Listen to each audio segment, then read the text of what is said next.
nothing but a shit show.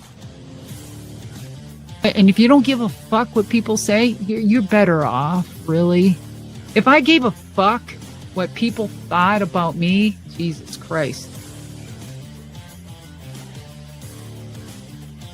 Do it. Let's fucking wrestle. Fuck you and your goddamn 4 tits. I will poke your fucking tits out. I will bash you in the head, and I will, I'll bring you down the street, bitch. Let's fight.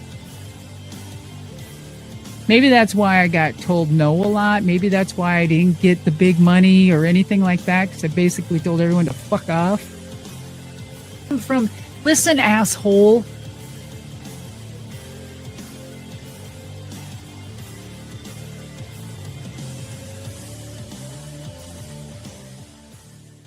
Oh, welcome 2025. Oh my God. You said that videos probably isn't for everybody, but you know what? Fuck them. It's for us. That's what matters. Us. It's for and us. Marcus put that together. Our good pal over at One True Sport. And yeah. So we're no longer on their timeline. We're only on our own timeline now because we hit the big time. We're the big time now. We have our own television show here, right here live on YouTube. So we're going to make it real, inviting people to come in and speak with us, ask questions, rebound off of each other. And if you don't like it, that's cool too, because we probably don't like it either. Answers. We're talking about your comments. We can agree to disagree and still have a really good time, because that's what makes us good people, right? If we were all alike, then ugh. Gross. What do you think of my hat, buddy? I love your hat. Let's make Uranus great again. Yes. Or as science professors like to say, Uranus, because they're afraid, of Uranus. Uranus. Yeah, Uranus. Not Uranus. This is a store. This is a store. Before I even get we're not talking about the planet off YouTube or anything. This is a store in Missouri. They sell fudge. It's world famous fudge, and it's called Make Uranus Great Again. Is it in Branson, Missouri? Where the hell is it? I don't know where it is, but it's in Missouri, and it is one of the biggest boutique shops. You wouldn't believe what they have there. Their fudge is amazing. It's in Uranus. I've been to Missouri. I was it's in Uranus, Missouri, according to Mortis. Mortis is checking us here. Is it really? Is there a place called Uranus, Missouri? Yeah. I can completely believe that. So the last time I was through Missouri, Deuce, it was June, I think. It was June. And according to their road signs, they have those overhead road signs, don't drink and drive, don't use cell phones, don't take blah, blah, blah. This one said 318 vehicle-related deaths so far this year. I'm like, how the hell do you people not know how to drive? That's my question. Folks in Missouri. So they let you know how many dead people there are from the road. 318 deaths on the road. That is morbid. Yeah, that's what I'm saying. That is my memory of driving through Missouri. Do you think here he goes. Mortis has got info for us. This is great. Technically, it's St. Robert, Missouri, but they tried to change the city name to Uranus to no official avail. But they have their own mayor in Uranus and everything.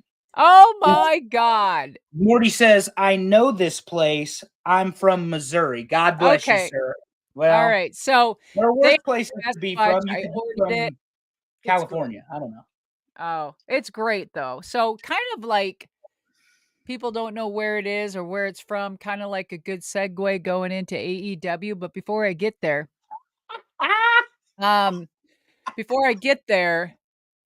I first want to say I had an amazing 2024 working with you.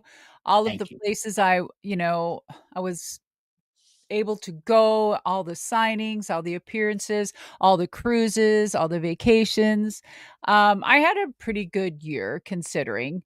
The only thing that was butt puckering was the whole year leading up to one big old like pay-per-view thing was the damn election. So glad that's over. And now people can kind of relax and live again. It's not the end of the world. Nothing Are you serious right now? I'm gonna grab you. That was funny. You do that pretty good. Yeah, I watch enough reels. I know how he Oh dances. my god. He's got the fucking Trump dance. Anyway, it's kinda cute, it's catchy, I get it. But anyway, so that I'm so glad now everyone can focus on what they need to do because the world is not going to end as far as we Correct. know. I hope not. But in some parts of the world, it is ending for some people, like California. And in my living room last night, when the Vikings played against the damn LA Rams, I was like, what the hell? How does a quarterback get sacked 7 times? I mean, I don't know. I told my Well, husband, said, LA's gonna win.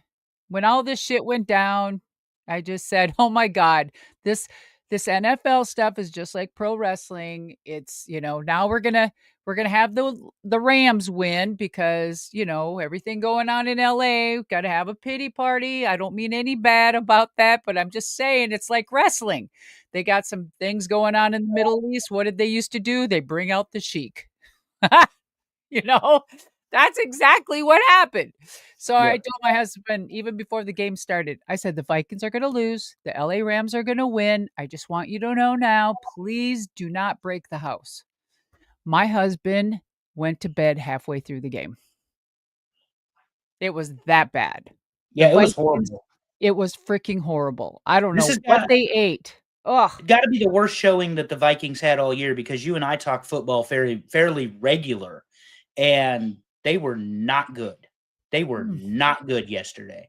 No, Sam no. Darnold looked like Sam Darnold. I mean, like he looked like the guy with the reputation that he had as Sam Darnold. He did not look Yeah. like somebody who helped lead this team to 14 victories. How do you Um, do that? 14 games in a row, and all of a sudden you take a shit sort of progressively worse, worse, worse on the last 3 games. And the Packers got beat too. So 3 teams out of the NFC North, only one is left, and that's the Lions, 15-2, number 1 seed. Okay. Dan Campbell, whether you like him or not, because he's a Lion, Deuce, he has balls that would fit in a wheelbarrow because on 4th and 2, Wow. inside his own 50, he's going for it. And that he just breaks the back of other teams with the play calls they make for the Lions. So So I've they've been got a bracket. I wish we had a picture of the bracket where it's at right now. I want to show that. Do you have a picture of the bracket? Find one. Because who do you think? So we have the old drama, freaking Taylor, you know, Swifty drama with Kelsey on the KC and the Sunshine Band bullshit. So everyone thinks they're going to the Super Bowl. But now, I don't know. LA Rams might just skip right through and have another, woohoo party all the way through to the Super Bowl.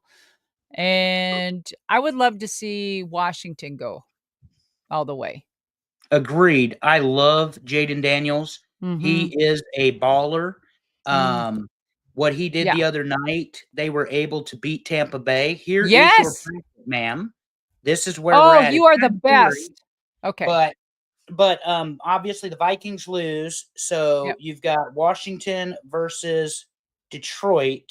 You're Oh going to no. Fuck. yeah, and you're gonna have the Rams versus the Eagles. Oh And on shit. the other So side, Kansas City versus the Texans and the Bills and the Ravens are going to be playing. see, this is just like a bracket made in Monster Jam. It's kind of like the lead up. There's Gravedigger.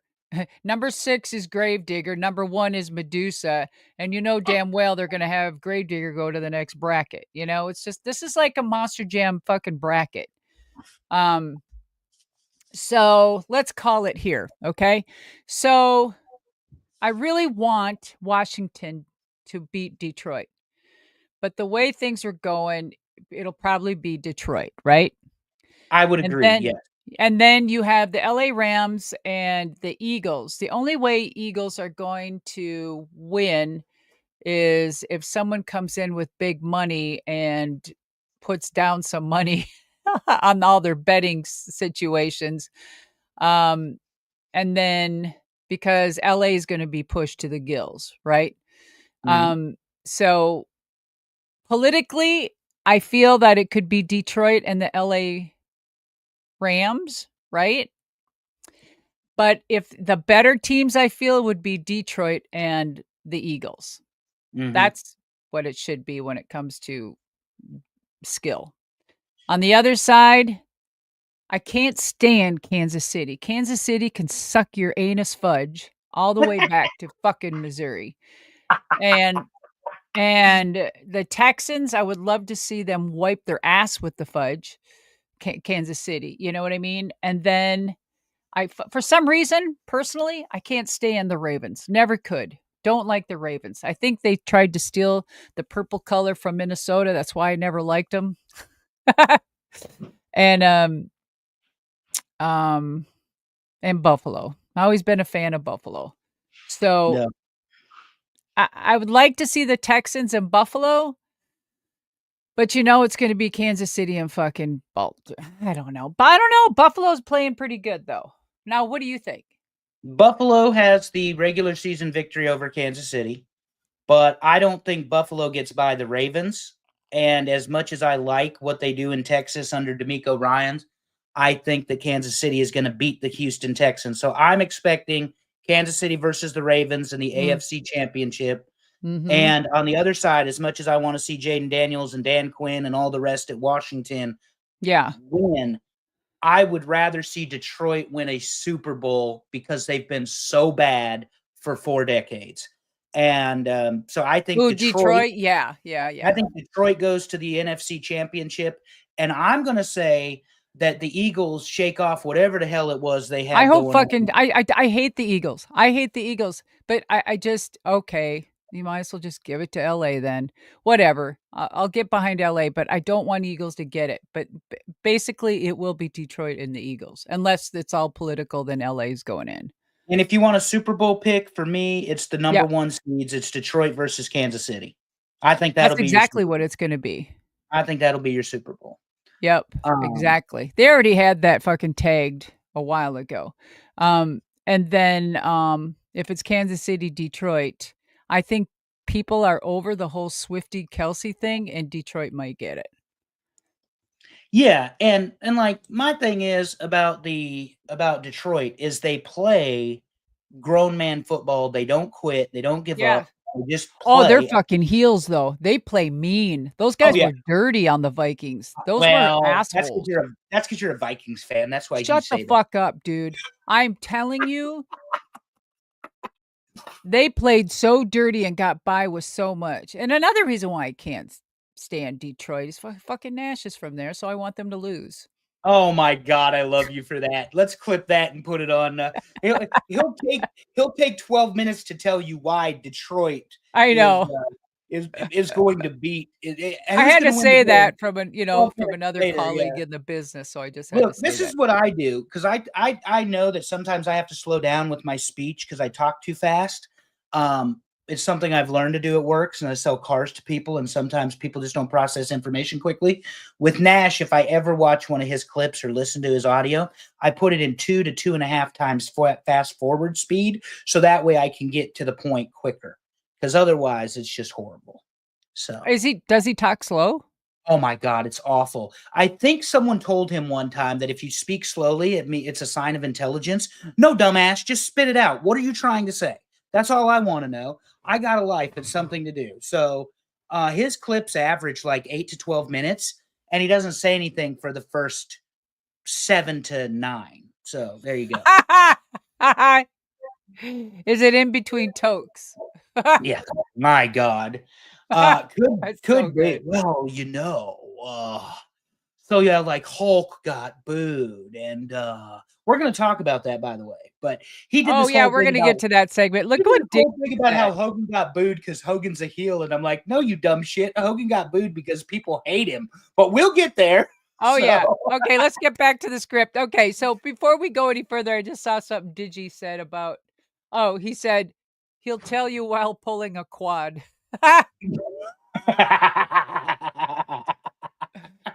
Oh, that's so good. your Oh. boy Phil made fun of him one time for falling down in the ring because of that. So Phil. Pepsi Oh, Phil, yeah. CM Punk. My boy. Yeah. Yeah, CM Punk is my boy. That's right. Leave him alone. I don't like him, I but know you don't like him. So what? Just like you don't like Mercedes. oh my God, she's horrible. Oh, Horrible. shut up. Horrible. She's gotten a little better on her matches. Yes, she has. Before we get there, though, I have to ask. We're talking about that too. We're going to talk, Another cliff. but I have to ask because Yeah. I'm going to get your opinion on this. What? 6 months ago, we started working together. One of the Mhm. very first topics that we talked about was Saudi Arabia, the inclusion of women in the Saudi shows. You said, Big Red, one day there will be a Play that WrestleMania clip. Saudi. I That's don't what you have it. should do. You should. As a producer, you should be playing this clip back. You said, Big Red, one day there will be a WrestleMania in Saudi Arabia. And I was a little bit shocked by it, but understood your point.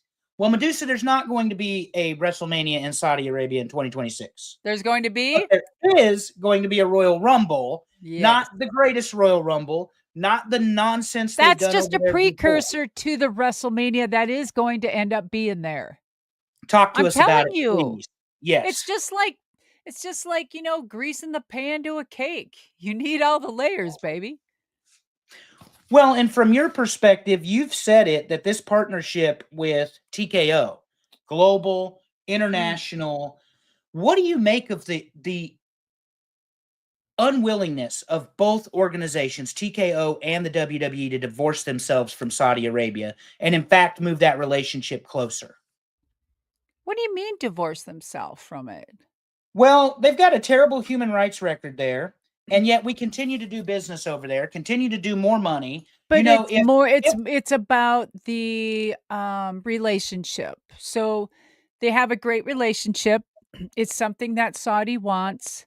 When it comes to money and power, it's almost just like politics. Everything else is pushed aside, and it's just that entity. That's all that matters. Just like politics. It's all about money and power. Period. If I got a job over here, if I got a job over here, I'm not here to make friends. I'm here for a reason, right? I have a mission. I'm not here to um, you know, it, purposely or, to hurt anyone or disrespect anybody, but I'm not here to make friends. I'm here to do my fucking job and do it better than you. You know what I mean? Or better than anything that you've ever seen and do it well. So, and that's the same thing that Saudi and WWE and TKO have.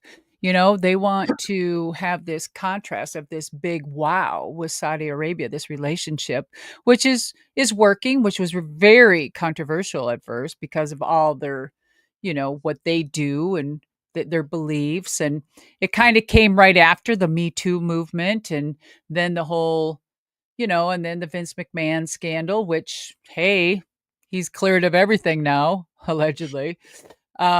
So yeah, I mean, I think it's just some people won't get over it, and other people will, and they forget, and you just focus on the product. We have no control over that. It's only the people in power that do. So just, sit down, strap in, and enjoy the ride, bitches. Well, that's one way to put it. So, a couple of questions on this. It has always been voluntary to go to Saudi Arabia. They've never been compelled to go to Saudi Arabia. Even when Vince was there, people like Sami Zayn, who is a Muslim, was not obligated to go to Saudi Arabia because of the geopolitical problems between Syria and Saudi Arabia. You're going to ask 30 men and 30 women, and the women is, to me, much more compelling and fascinating discussion. You've never had 30 women on a Saudi show. Now you're going to have 30 women on a Saudi show if you stick to a traditional Royal Rumble format. Is announcing this a year in advance smart so that they can plan, so that they can go ahead and get everybody in line, so I that we think can so. go I ahead think and get so. $100 million?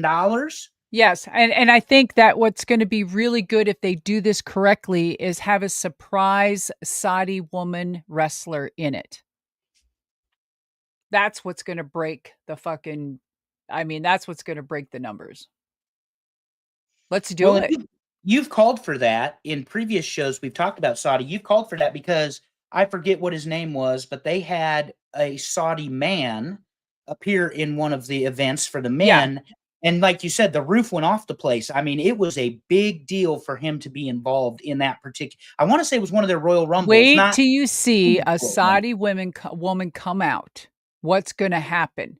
That is when it changes the trajectory, hopefully, for women in a different way. I think that would be the change that people were talking about that wanted, that want to see that. I think that could be the start. I mean, if nothing happens after that, you know what did happen? A Saudi woman was in the Royal Rumble. That's everything, you know. So here's one question to wrap this up for us. Saudi Arabia, obviously, like I said, human rights violations, they buy whatever they want. The Mhm. WWE continues to get closer and closer to them. Do you believe, though, that the WWE and their relationship with Saudi Arabia could at some point soften some of the cultural hardlining Mhm. from the nation and the kingdom of Saud? Yes, it could. Why not? It honestly look what how things I mean, I know this is no comparison. You're better at this than I am, but look what happened when you our relationship and things were changing. I know the Berlin Wall has nothing to do with that really. Why that's a bad one. Um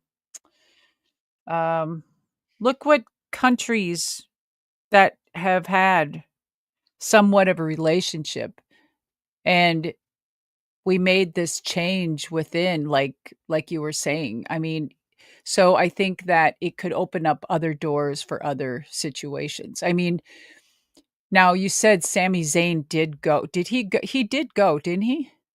Yes, ma'am. He would Yes. eventually go to Saudi Arabia, and it was a Yeah, and big he was a deal. Muslim, right? Yes. So Yes. that is huge. To me that's huge. Even though he works for an entertainment company or whatever and you feel safe, let me tell you, if you have a plane in Saudi, Saudi can make sure that plane don't take off. You know what I'm saying? So, I mean, to me that they're building a relationship. And it doesn't with Saudi, I don't know, I'm not an expert, but it takes time and trust with that. Not with the Japanese, their trust is a handshake. You break that, they'll never invite you to certain things again. You know, that is just custom with Japanese and with different type of cultures. With Saudi, it's almost I mean, there's huge building blocks. There's huge building, steps to have that relationship with them to go on with other things. And I hope so. I was just telling my husband the other day, I know this sounds crazy, guys, but I would love to one day you wake up and you're able to go anywhere in the world for a vacation if you choose. I want to go to Russia. I would love to go to Russia. I know I don't know, maybe some people wouldn't. A lot of people have said they've gone to St. Petersburg, they this and it's beautiful and it's, but I would love to. That's one of the places I would love to go before I leave this earth. Mhm. Yeah, and political undertakings and economic agreements Mm. and business transactions make those sort of things possible. Yes, yes. And So, unfortunately, money talks, but yeah. yeah, well, look at it this way, Deuce. The United States has had an amazing relationship with Japan, and let's not forget in 1945 we dropped 2 atomic bombs on them. 45, 46. Yes, yes, So my yes. point is you can recover from the bad things that you do. Mhm. 60,000 people died in less than 10 seconds Well, they when they dropped the again, atomic bomb. remember the Japanese was going around. I mean, they were strong. They were going around bombing many countries. Yep. They Yeah, were the out I mean, they were out brutally, and then they just got a wild hair their up their ass and said, "Well, because of the conflict that was going on," They just said, "Well, we just bombed the United States and we just woke a sleeping giant," basically. That's So, exactly what Yamamoto said. yeah. But the the idea being that we healed is what I'm saying. You took a nuclear bomb and killed thousands of people, and that Mhm. relationship somehow healed. It So did. that and I'm not just Well, talking you know about why? Is because Japanese recognize that they did wrong, and they at least there's a culture that faces they face scrutiny, but they face their own demons, they face their own challenges, they face their own mistake. They knew what they did. You know what I mean? And we hey, no, no, no, we retaliated to let them know, "Hey, this is not what you do." So, over time, now my little thing too is when I was over in Japan.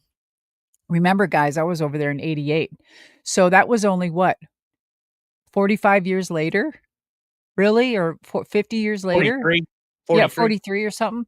So, guys, I was way back in the old country part of Japan, and I would be jogging in the back old country places. Excuse me. And I would see a very old Japanese woman and man. She'd be walking ahead of him, he'd be walking behind her. I would come jogging past them and, I'd say, "Ohayo gozaimasu," which means good morning. And I looked back and the old man went and spit right at me. So, I mean, because you could tell long blonde hair, American, whatever, you know? So, I mean, it was still fresh, Mhm. so there was still some hatred there. Right. Well, and that, like I say, I just wonder about Saudi because the United States has obviously been an allied nation with them since 43, but the Mhm. wrestling, the business, has Mhm. been allied with them for close to a decade at this Oh point. my god, there's so much. What a relationship we have with Japan in the wrestling world. I mean, it's like none other, I really. was I talking mean, we about have Saudi, our but rel yes, Japan too, because we're gonna talk about a man that was back in Japan. But yes, that Yes, too. we are. It's kind of my I didn't mean to make favorite. myself I didn't mean to get us all confused. Yeah, so Japan and Saudi, very interesting relationships, completely different though. Mm. Japan never paid 50 million a show. Nor would they. No, no. Japan never paid 50 million a show. So, it's very, very interesting that way. I wanted to get your thoughts, like I said, on that. And the other thing we're going to do tonight, and we want the participation of the audience, is Yes. we are going to watch The Rock's promo and Yes, we talk are. about the implications of a year-long creative that all of a sudden may have taken a different trajectory. 8 Mhm. minutes, 20 seconds, January 6th, 2025, the premiere episode of Raw. So pull up your Netflix account, watch along with Deuce and I, ask questions as we go. We're more than happy to have Madusa answer them. We're going to talk production, creative, character, and the man himself, Dwayne Johnson. But Mhm. that's coming up. We're not there yet. I just wanted to let everybody know, Madusa, this is your idea, doing Mm. some watch-alongs and stuff, that going back Yes. and watching things. Yep. We know that Netflix Intermittently. is a big, big, big deal. It's fresh. It's one of the reasons we want to do it, other than what actually happened. So, Madusa, if you want to explain any more to the audience what we're planning to do in the future on these shows with some watch-along content. Yeah, so in our new format here on Paving the Way Trash Talk is that I wanted to implement more of a relationship with you guys. So you can watch along with us. Now, it's not going to be on the screen for you to watch because we'll get dinged. But when we queue it up, we're going to let you know what channel we're watching, who we're watching, the segment, the reasons, and how and why, what we're going to talk about. Um, and everything from production to character to behind the scenes to um, what, what I would have done, what I, seen and, and just my impression, right? No wrong, no right, just my impressions of things. So, observation, my opinion. So everyone has one, even Uranus. Anyway, so that is one of the formats that we're going to be taking on in our podcast. Now, we also spoke about getting a guest intermittently. We're not going to be a show that gets a guest every week and does all of this, but we're definitely going to let you know on social media, my social media and Red's social media, when we do have a guest, and let you know ahead of time. We'll also there will be I think that would be like a paid chat or something like that if you wanted to talk to him type of thing, or her. So that it's kind of a nice little interaction that you'll have with them. Plus a watch along. And then also with Red and I, we talk wrestling, but we also talk about a bunch of other topics, which I've always wanted to do because I hate wrestling. I mean, I don't hate it, but I just there's so much more in life to talk about, right? But I know a lot of the fans are are, wrestling fans, but y'all are humans. Y'all have other things in life going on, Some of you are mechanics, some of you are work at Wall Street, some of you are dog groomers, some of you are wives or husbands, some of you are wrestlers, whatever, beauticians. So I mean, we just want to talk about current affairs as well. So, the fun, the good, the bad, and the ugly. And we really like to talk about people. Yeah. I know I do. Not in a mean way, but I mean, I just like to point a few things out. I mean, fuck, people do it to me all the time. Look how big my shoulders are. I don't It's give a like my shit. it's like my grandma always used to say, if you don't have anything nice to say, come sit next to me. So I love your grandma. I mean, everyone loves it's kind of like a comedy show, really, because we just like to have fun. And maybe the people we're talking about will have them on the show and they'll come back and crack at us. You know what I'm saying? So we're just good people having a good time and just having an open discussion with everybody able to have those comments back. So there's that. And if you're a dick, then, we're just going to have to get the band hammers on you and dick you back. yeah. Yeah, the day we have Mercedes on this show, Oh, yeah, you'll be so happy. I may have to eat crow is what Madusa's talking about. Now, Uh, they're not eating crow over there at AEW. I'm not exactly sure what they're doing, but okay, let's talk about AEW. they did get a Max platform. That's a big deal. Yes. It's not Yes. Netflix. Let's and I'm But not making Max fun of is them. with what? Disney? Max is with TNT, TBS. Yeah, it's a TBS product. TNT and T okay. Yeah. So who's with Turner. Disney? Paramount? Disney is Hulu, and they own Hulu, I believe, and ESPN. Oh, okay. Okay. God, Yeah. they're starting to a lot of them, they were all singles on their own. And now they're all becoming conglomerates. Like they're starting to buy up each other, right? And Mhm. one company is starting to own all of these and then all of these. And pretty soon it's just going to end up with two. And there you have a damn monopoly again. I hate it. Yeah. Oh, Yeah. And I anyway. want to, let's say hello to some of the people here. Oh, Fernando. yes. Let's start there Fernando before AEW.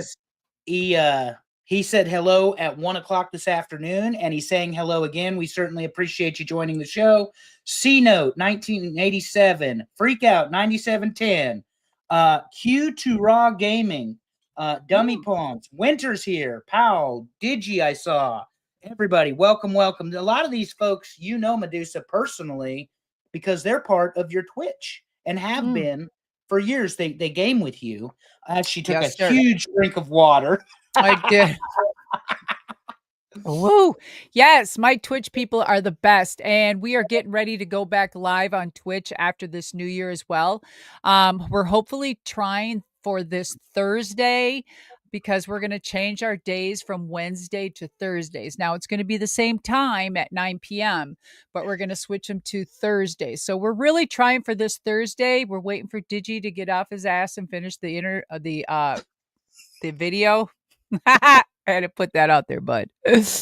But he's been busy doing his thing, and Winter's got a new computer system, and you don't. Anyway, so yeah. And the mods are doing great. They had a great holiday, and we're just really anxious to get back together as a team and start back on Twitch. Our format's going to change a little bit too, not only just on Thursdays.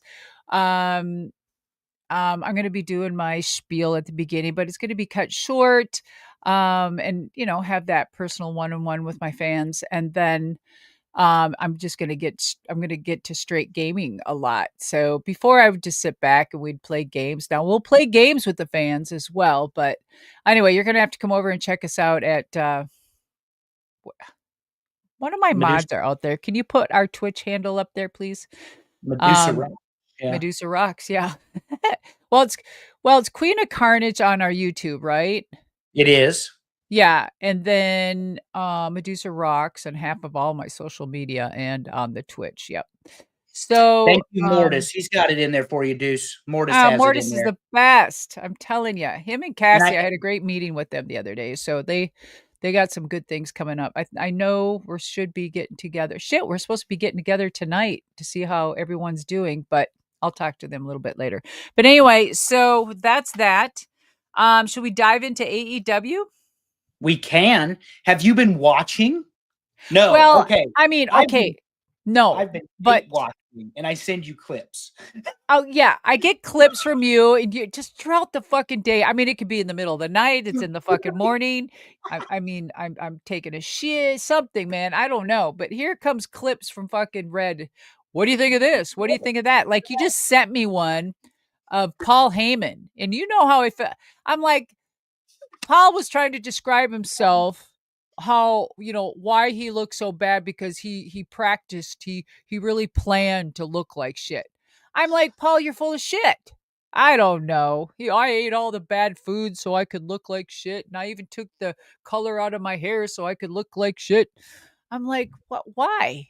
Just for that whole buildup for the bloodline. I'm thinking, boy, I don't know, Paul. I think you may have had just a bad week. I love you, brother, but come on. No, you didn't. Paul, what Medusa just said is I am truly your number one fan and will Oh, always defend you. God. He's And sucking up to your ass, Paul. He is. He loves you to death. And I I love do. you I too. love Paul Heyman. Um, I'm a Paul Heyman girl, and I'm always will be there to defend him. But this is number just a one. funny of me saying, Paul, bullshit. What? I don't Number know. one Paul Heyman girl. I Um, am. and they did book it back in '92 there. They did. I You know, did. yeah, Paul Paul Heyman Heyman and I versus did have it Medusa out. And Rock. then we had it again. Like, She beat the no. brakes off of him if y'all ain't seen that match. Do what? You beat the brakes off Paul Heyman if people haven't seen that match. I'm telling you, that was all that was all his idea. I mean, if it wasn't for Paul giving me that whole stage, I I'm like telling this. you, I wouldn't be probably where I was in wrestling. Yeah, as much C note as you want a spider, this is what it says, Deuce. I want to be a Paul Heyman guy just to spite Deuce. We all Mm. know that you were the original Paul Heyman gal. Yeah. You mean And you one of want to my be a Medusa, yeah, girl, a oh, there guy. you go. You'd be a Medusa guy. Mhm. MAD USA, established 1984. Nice to meet you. Don't fuck with me, said to Paul Heyman in the Yes. AWA. Cino, did you buy my book yet? It's all in there, douche. It is in there. And by the way, if you go to Madusa.com, you can get the book and she will autograph it and personalize it for you. Madusa really believes in customer service. No, I'm not blowing smoke up her ass. She doesn't need me to do that. Oh. How many times you go to a convention, do you spend 5 to 10 minutes with each individual? It's true. It's true. Um, they want a picture, they get a book, they get an autograph, they get a conversation. It's more than just, okay, hi, thanks, nice to meet you, fuck off, that's $50. So, Oh. although if you told people to fuck off, they'd probably take it as a compliment if they saw the opening video. Um, Right? Well, you never know. But again, I hope I see him soon. Because I mean, I've got some appearances coming up, so I'm keeping it kind of a minimum this year. I've got one in March. No, one in March, one in April, or one in April, one in May. And that's all I've got booked so far this year. So I'm just going to kind of keep it minimal. But my husband and I, we have like 4 or 5 cruises. So we're going to be busy enjoying life. Yep. We're Yeah, not you froze cruising up. over to AEW like you and I are right now. Okay. There you go, honey. You froze up on Hmm. me a little bit, but it's okay. I heard what you said. And you are correct, Mr. Gaming. The Dangerous Alliance, arguably the greatest faction that never was, ma'am. So they I didn't have get to their agree. time. That's what everybody says. If they had given them their time, they would have supplanted the Horsemen. That's a big argument. We may get there someday. So AEW. Mm-hmm. AEW, let's talk. What do you want to start with? You Highlight want to start Stefano because I want to answer his question later when we Oh, get to Paul Heyman or whatever. I have it highlight. Well, I showed it, but I can highlight it as well. It is highlighted, ma'am. Okay, good. Because yes. So I agree with that statement too, because anything Bianca is fabulous. Now, so right now in AEW, you have the Death Riders led by Jon Moxley. Mm-hmm. He is leading Wheeler Yuta, Claudio Castagnoli, and Pac, who I think is a diamond in the rough. And they are running roughshod over the company. It's an NWO angle. It's a Horseman angle.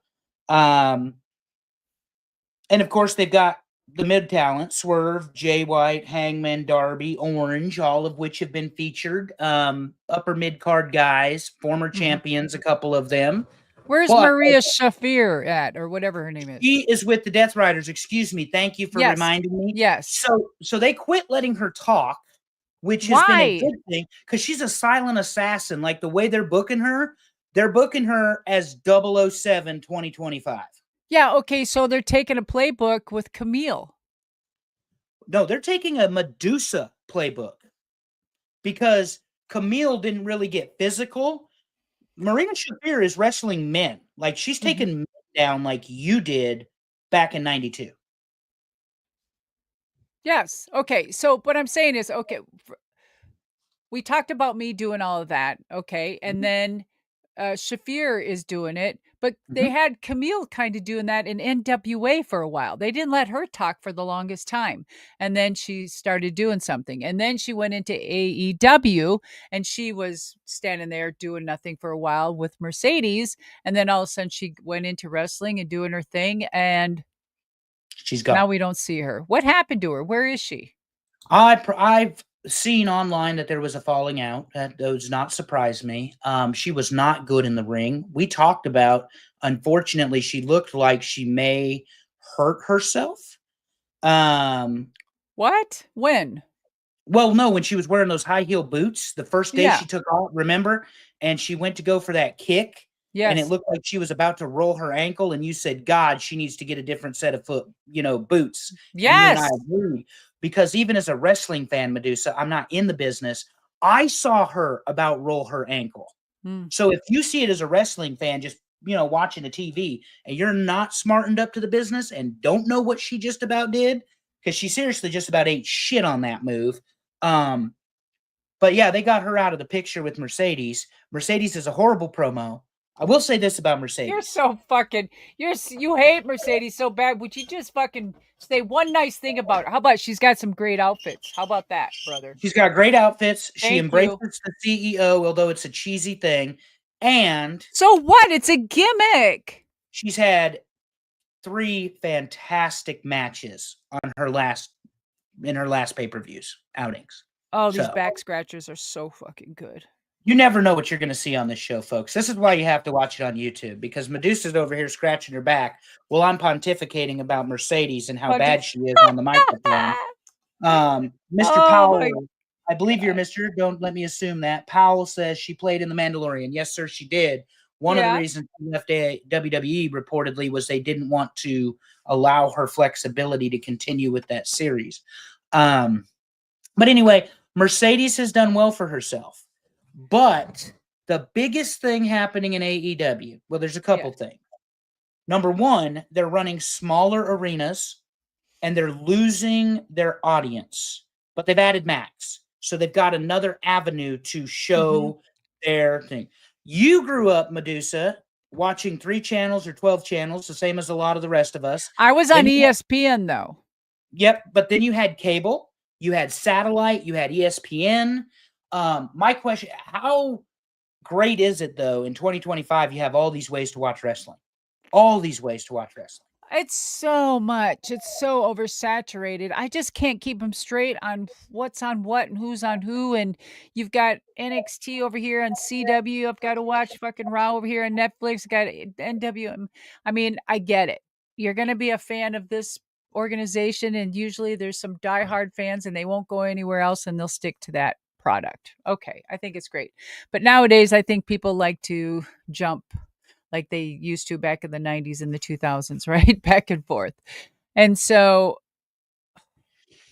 I'm telling you, I I know everybody was like, "Oh god, they went to Netflix," but it wasn't WWE that went to Netflix. It was TKO and the relationship with Dwayne and the negotiations and him being a part of the board and what's in for me if I give you this, give me my name back, I get full control. If I'm going to, there's a lot of great negotiations, and I'm going to get to Mercedes. And so what I'm saying is you can hate on Mercedes as much as you want, Red. All right. But and with all of her power behind her, with Snoop helping, of course that helped a lot. But she's a woman that took her own career in her own hands and took a big chance. She stepped out and just said, I'm going to do it my way. Like it or not, but that is a really good course for, leadership. CEO. She is the captain of her ship. Like it or not, she's doing what she wants to do, and she's accomplished. So now there are a lot of people will differ and say, well, that's great. But on top of that, it'd be great to see her, be a better wrestler, be a better promo, because a lot of people get pissed off because they feel like it's just been handed to her because nothing else is good. But yet she's good at marketing, right? Well, one half of the other people, you know, she's getting better. Um, I feel that she was more focused and more serious as a wrestler in WWE. What do you feel? I respectfully disagree with you based on her last 5 or 6 matches. They have been lights out. I am not somebody who compliments Mercedes Moné. No, I'm not saying she was better back then. I'm just saying her focus on wanting to wrestle. So all of this time since that time in WWE up until these last few matches, I mean, that's a lot of in between that you felt like she was the shits. But she must be practicing, she must be training, she must be putting her mindset where it needs to be because it's showing, right? So, hey, she's overcoming something that you didn't think she could. I thought she was lazy. Yeah, okay. Okay. I don't think It happens to people. It's an opinion. I think she was resting on her laurels. Yes. Yeah.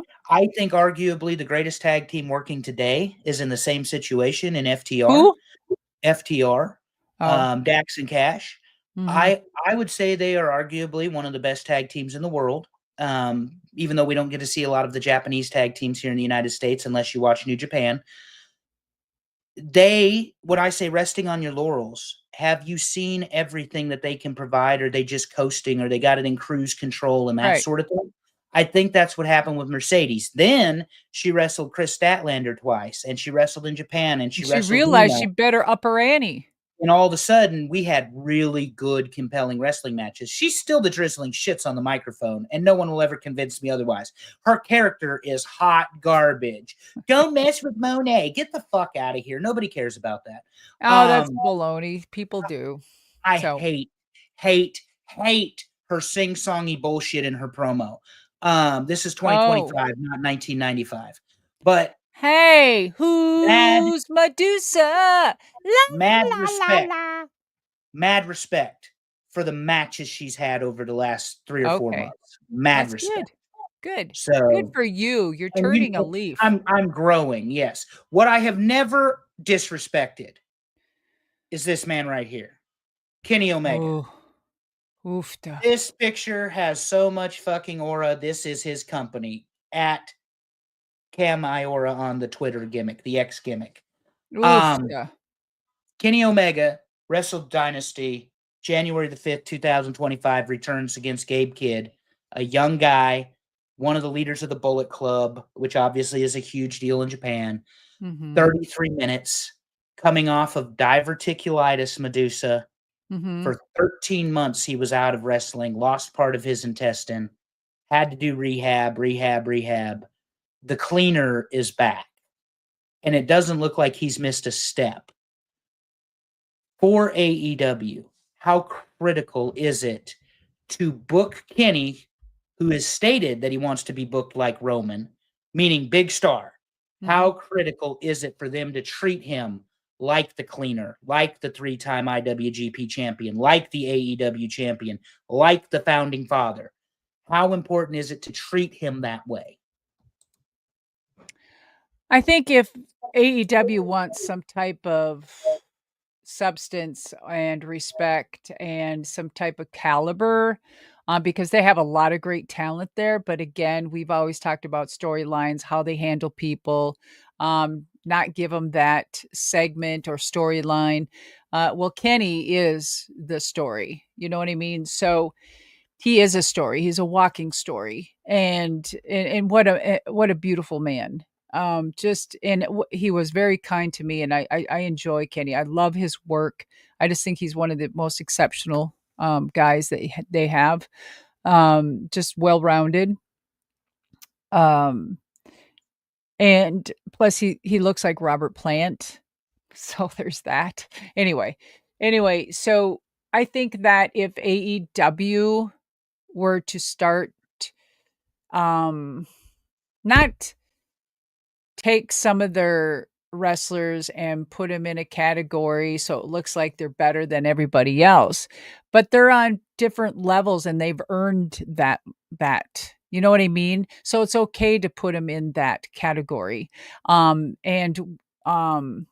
if you've worked your way to that prestige, and I feel that they owe it to him, and then it gives other people something to look forward to, like, hey, that's what I'm going to work, to be that voice for the company. I want to be that face for the company. You know what I mean? I want to be that locker room person for the company. And so instead of just being at each other's throats, have a different outlook on it and you know be the man per se. Well, I've said this, and Holly Drizzle has a question for both of us, and I will I'll put it up here on the screen. And from Twitter, thank you for watching very much. It says, Deuce Andrew, what is your take on Tony Khan's overall booking?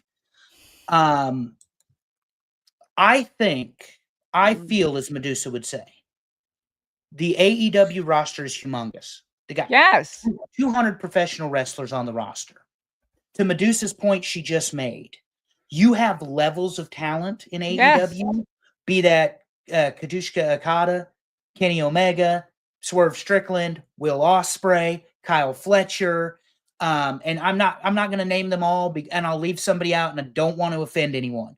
But then you have the Dante Martins, the Darius Martins, the Sammy Guevaras of the world. You have people like Dustin Rhodes that have wrestled 40 years, but probably shouldn't be in a main event, but still has a useful, a lot of knowledge, and he could be a utility player for you. But I think the best thing Tony Khan can do, if you're asking me, and I'm going to turn it over to utilize Madusa them. Yeah. for the booking, put pen to paper. These are my guys. These are my women. This is everybody else. Now, Madusa, Drizzy says, oh, that was Stefano. I apologize. I'll get to you, Stefano. Drizzy says, what is your take on Tony's overall booking? So this is your show, ma'am. What's your whatever. So I'm going to agree with Red, because what I would do is I would say, give me a page, give me my roster. All right. And then I would look at my roster. All right. And I would look at all the talent. Here's my men, here's my women. Then I would start putting them in categories, right? Then I would start putting them category to storylines. Then da da da da da.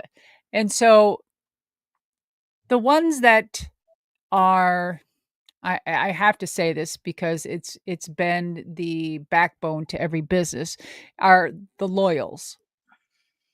The loyalty within a person and the business or the company. It speaks volumes. It really does. But then there's a point of loyalty on both ends because back in the day it was really one-sided, and they just got rid of you and there was no loyalty on the other side of the company, just the talent. Um, but now I see more of a loyalty with company and talent, and it warms my heart because, and don't get me wrong, there's still that uncertainty with talent that they don't know if, where they feel like, gosh, I have, they're not doing anything with me. They're not booking me. I feel like they're trying to get rid of me. They're losing me. And it's an idea company. It's an idea business.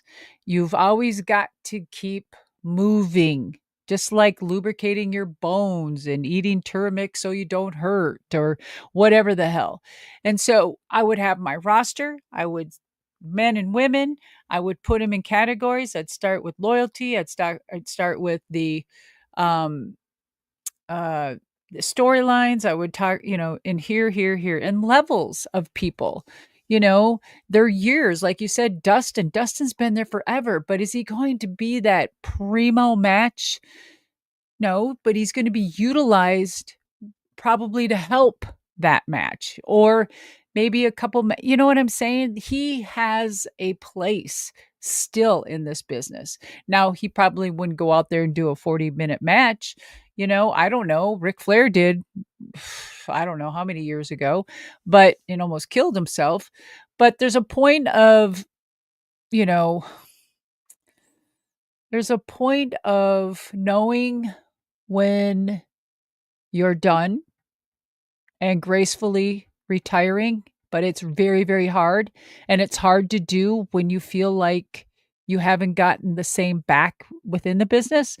But when you're Kenny Omega and you're with the AEW and they've treated you very well, and it's like he could actually, he's got a mind for the business and he could help put that company together. I just feel like it's still lost or chaotic.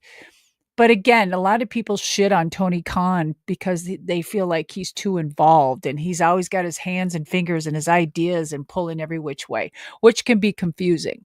And what I'm about to say is Vince did too. But Vince had the final say in everything, just probably like Tony does. It's no different. When you have that big of a company, you want to know what's going on.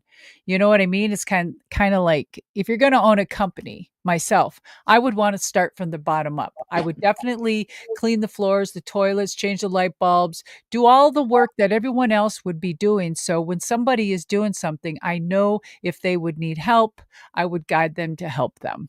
Just like Tony probably does, but I feel like um it needs to be structured so much better. I mean, I want them to succeed. I do, because we need all of this because there's so much talent. You can't have all of this talent at one place in WWE because the talent just gets pushed aside, and some of the talent at WWE and AEW now that is terrific talent gets pushed aside. I was so happy to see what's her name? Sharia, what we were just talking about her, the problem. Like Marina all of Shafir. Yeah, Sharia. Um and I was so glad to finally see her get a fucking break. I mean, I remember I rode with her one time in a car, and she's just, she was just like, I work so hard and I got, got a family, and I never met more of a dedicated woman in my life that just loved this business and just, was still pounding pavement and riding in cars and getting to the next town, so I'm glad to see where she's at because she's earned where she's at right now, and I really hope she does well. I love her whole gimmick though, but I wanna see her expand into, you know, other things. Yeah, I think she's really good as the quote bodyguard or the heater. Um, we first saw it with you. Everybody wants to go to China first, but we first saw it with you in the Dangerous Alliance, of course. Mhm. Well, before then with Kurt Hennig, but you Mm. weren't necessarily as physical with Kurt as you would get with Rude Mhm. in the early 90s. But China worked because she was different. And I think they've tapped into that type of presentation with Marina. She works because it's different. It's not the same old nonsense that you've Mhm. seen. Now, you saw this sort of thing, but it was 25 years ago. Mhm. Now you're getting a refreshed version of that where she's got this briefcase with the title in it, handcuffed to her wrist, or she's doing judo throws, legit judo takedowns See, that's what's on awesome. Yeah. men, Yeah. on men. So, and she's not a large woman. Um, China was a large woman, is what I'm getting at. Well, China was a great bodyguard. She was there for that statuesque look, right? China China China how do I say this? Joni, China. She wasn't I mean, she couldn't she wasn't a technical wrestler, let's put it this way. She wasn't a wrestler. You didn't see her wrestle much, right? I mean, she trained and she knew how to bump but she wasn't a you don't see her wrestle like the women do today. Period. She was more yeah, statuesque. yeah, that image of when she debuted in '97 and she grabs Marlena, Dustin's shoot wife at the time. Yeah, and just shook Him, her around. it shook her like a Yeah. rag doll. Yeah, That but is, you know what? I'm gonna stop right there. Again, Joni wouldn't be who she is and people talking about that incident if it wasn't for Terry. Now, Terry's small, and yeah, she probably shook her, but it was Terry that shook her limbs and went with it and let her do that. You know what I mean? It was the selling part that made it look so fucking fantastic. I mean, where do people talk about that? Because people that don't talk about, they talk about the person and what they did to them. But it's actually the people that are selling for them that made them look good, that fucking part. But everyone misses that. It's the sell job. I was a bumping mofo for all of my partners. I mean, it was just my opponents. It was just that's what you did to make it believable, right? And that's how you got good and you learned psychology and timing. It was the selling part, especially that one incident with Sherry Martel and I when I German suplexed her and they said that I knocked her out and I got on top of her and started banging her head on the floor.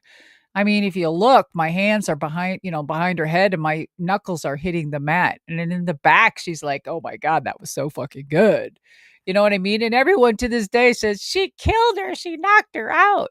It's because Sherry was a fucking queen at selling, you know? It's amazing. But anyway, I needed to give props to Terry. So there's that. agreed. My point is, it was memorable. That's all I was saying. 27, Yeah, it's 28 memorable years, because you remember and China doing it. She was a you beast, have that but no one gives memory. fucking credit to Terry. So fuck you all. But to your point, it takes two to dance, ma'am. I love when you interrupt me and don't let me finish what I was going to say. That's okay. Okay, but you've had a whole fucking 7 minutes. We've got another 12 months of this, folks. We've I know. signed up for another year. Welcome to the party, pal. Um, so I think the one thing to mention about AEW is we're talking about all this talent, this ability, good wrestling at times, probably better wrestling than what we see in WWE sometimes, from what is considered professional wrestling today. I always want to qualify that because it's much different than watching Arn and Ole in 1986, or Why watching were the 80s Hogan. so methodical? Hogan Must Pose in 1989. So I mean, everybody gets the difference there. But um, Madusa, Jon Moxley is set to defend his world title against Will Hobbs, a very well endorsed professional wrestler. Mhm. Moxley's the champ. Moxley's from Cincinnati. They're running a small venue tomorrow, 1,550 people. According to WrestleTix on Twitter X, as of yesterday, they didn't have 1,100 tickets sold for a 1,500 seat show. They did have 1,100 sold? They had 1,100 of 1,500 sold. They had Ooh. 400 seats available in such a small venue where your hometown world champion will be performing. I'm going to bring this back full circle because I want your opinion, and then we'll move on to Raw. I went to Double or Nothing in 2019, the very first AEW pay-per-view. Yeah. It sold out in 4 minutes. I had to buy the ticket from a third-party seller because cool. Double or Nothing sold out in 4 minutes. Yeah. 14,500 people in Las Vegas went to watch Double or Nothing, headlined by Chris Jericho versus Kenny Omega and Dustin and Cody and the Bucks and the Lucha Bros. Yeah. They followed that up with All Out in Chicago in Stop less right than there. Otherwise, I'm going to lose my thought. Just stop. See what you were talking about, putting people in different tiers in a company. They should have. Now, if Tony had his shit together then and building a brand and building his people, his talent, if he was doing it right, none of those people would have left. They would have been building it, and this would have been even stronger than where it's at now, AEW. You know what I mean? There wouldn't have been so chaotic. So it's about keeping your talent, keeping your brand going forward. Stop micromanaging. Let people do the job that you hire, and keep keep your shit in order. You know what I mean? Because you're not going to grow as a company if you can't keep talent. You know what I mean? And certain segments and certain stories to go with it. So sorry about that. Go ahead. That was a good No, you're example. fine. They followed up this pay-per-view in Chicago at All Out. It's not the Sears Center. I just lost the name of the arena. Somebody help me. They sold it out in less than 30 minutes. They went to Baltimore for Full Gear the same year, sold it out in less than an hour. People were pining for something different in 2019. Yeah. That company can no longer fill a 1,500 seat music hall. Tell me why, Madusa. Everything I just said, well, that's wrong. You've got to keep your eye on the prize. And what is the prize? It's your talent. Now he has kept Kenny's and the few, and Moxley has stayed, right? Moxley's been with him since Double or Nothing. Yes, ma'am. Yes, and thank God. So you've got your tiers. I mean, I think Moxley, is like, there with Kenny, you know what I mean? And so what women does he have that's been with him from the beginning? I mean, is what's her name still there? I can't think of Personal her name. favorite of the show, Britt Baker, was there Oh, from the beginning. Britt Baker. Is she still there? She is AWOL. She has not been on television for several weeks. Okay. But anyway, so I mean, it's on both ends. So, I mean, again, why? Everything that we're saying. That's why. Go ahead. Other than, though, to answer the question about women, and the chat can help me out, other than Nyla Rose and Britt Baker, I think the women's roster has about completely turned over Yeah. for AEW. Yeah. I don't think any. Now, the men, Cody's still there, or not Cody, excuse me. Dustin's still there. Ray Phoenix is there, but that's because he's being held hostage. The Bucks are there. Kenny's there. Jericho's there. Those were your three big matches at Double or Nothing 19. They're still MJF there. though too, right? MJF is there. He won a battle royal, I think, or lost it to Hangman at Double or Nothing. I forget how that went. But MJF is still there, and he's going to be feuding with Double J Jeff Jarrett in 2025. And that is just compelling television to me. I That don't was know. sarcasm, man. It's kind of like I love Double J. I do. I love him as a human being now more than ever. And his wife is fucking amazing. But um I it's almost like them yelling at and being pissed off at Chris Jericho in his last match here. You know what I mean? They feel like he should be ready for retirement soon or something. You know what I mean? So does Double J come out of retirement and do this or what? What are we doing? Yeah, I think you're going to get a 6 to 8 minute match with MJF. I think it's going to be a good match because Jeff Jarrett would not go into the ring if he doesn't think he could go into the ring. That's But good. I don't think it's necessary in 2025 to see 57 or 58-year-old Jeff Jarrett against Maxwell Jacob Friedman. Just my opinion. Yeah, I think if it's minimal, a quick match and it means something and it's part of the storyline where it could build into something, absolutely. I mean, are we there already that they need a match? Is it that quick? I mean, I would love to see it, let it build up into something. I don't know. Is there another husband and wife team time? What happened to Guava and his wife? Guevara is wrestling with Dustin Rhodes, and they're the tag team champions in Ring of Honor. And Ty made her debut or return, rather. That's the word you're looking for, to Stardom in Japan. Yes. Right. So Okay. So there's a husband and wife team that I think that would, it would be great to come out and do a run in with MJF and have, Double J and his wife there. And here's this young couple coming out saying, look, y'all need to get back in the back. We're here or something. You have a standoff, a husband and wife or something. And I don't know. I just, they're a young, good couple and you have they're both talented as hell. And it's what a waste not to use those two, more. Yeah, and Karen Jarrett is fantastic as a heel. I mean, she is good. She is very, very good. Yes.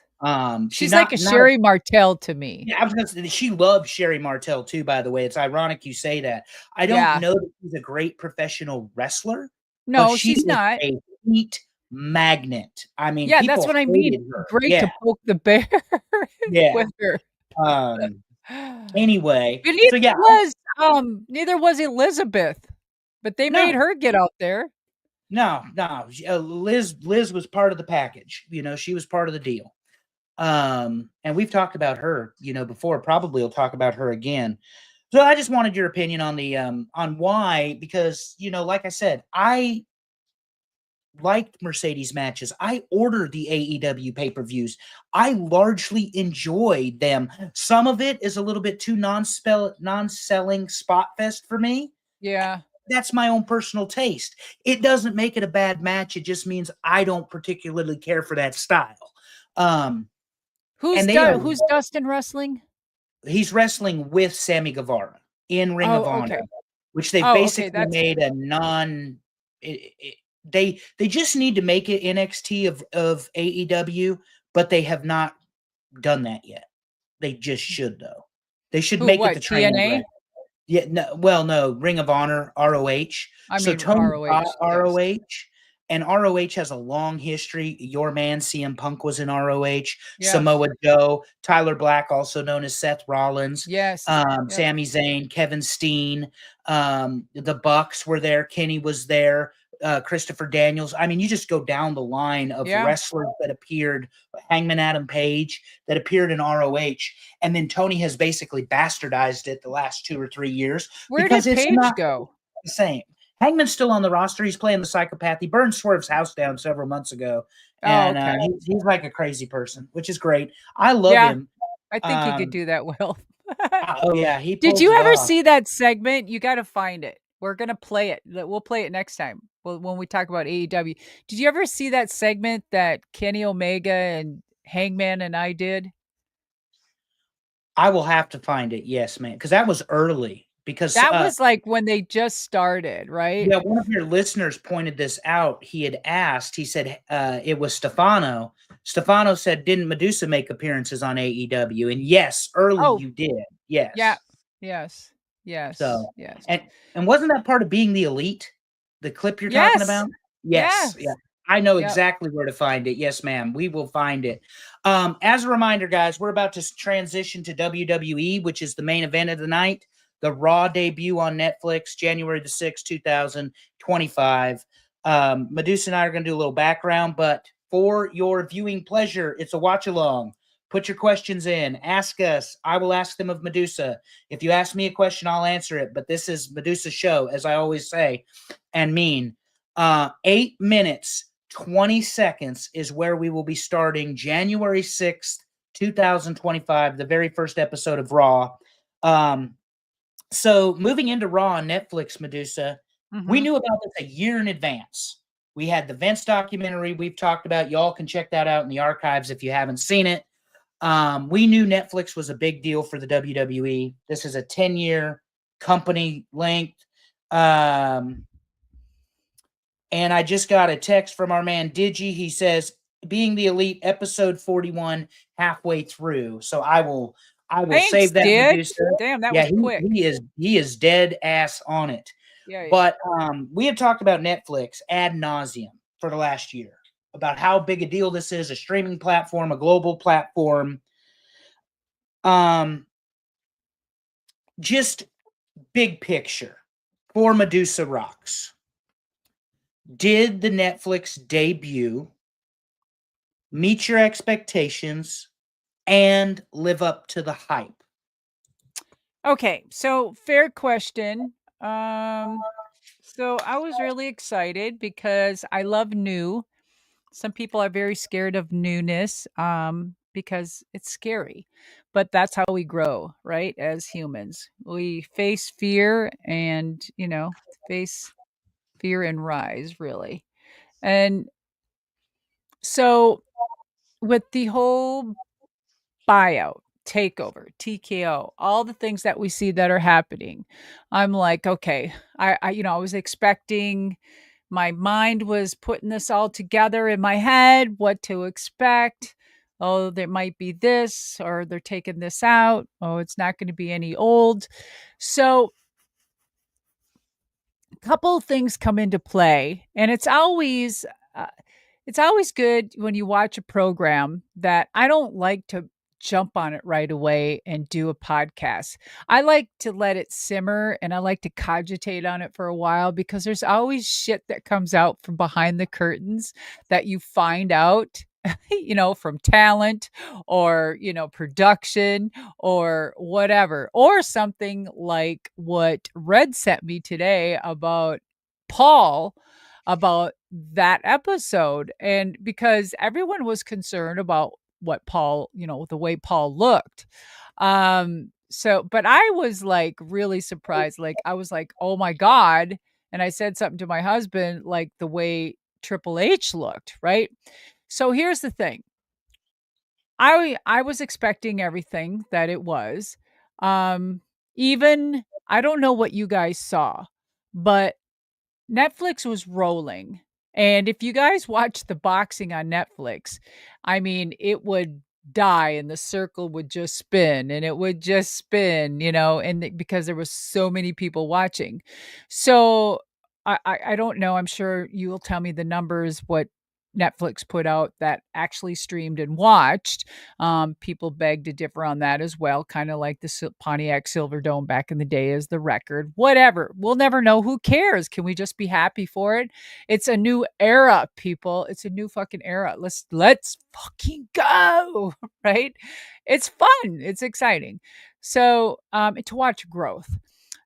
So I'm watching it and then my Netflix would black. Like there's just a black screen. You couldn't see nothing. You could hear him talking, and then it would come up. And then it would continuously to do that. And I'd ask my husband, like, is this where they would be used for a break normally? And they're not used to it, or what's happening? Or so, and then some people said that they saw commercials. I didn't see any. I didn't see shit. So, speaking to a lot of different people, some people were seeing things other people didn't. So that was interesting. And I think that again, when there's newness and change, there's always things to work out, people. You've got to work out the bugs. You got to work out the bugs. Um so I what I really liked was what Trip did. I think he did that vignette. That vignette he did was so good. He did the voiceover for the vignette. I thought it was fucking incredible. I thought it was really good. And I don't know, I wasn't there, but I could 100% bet, like, they were probably up for 3 fucking days, no sleep, and trying to get this to, be a success.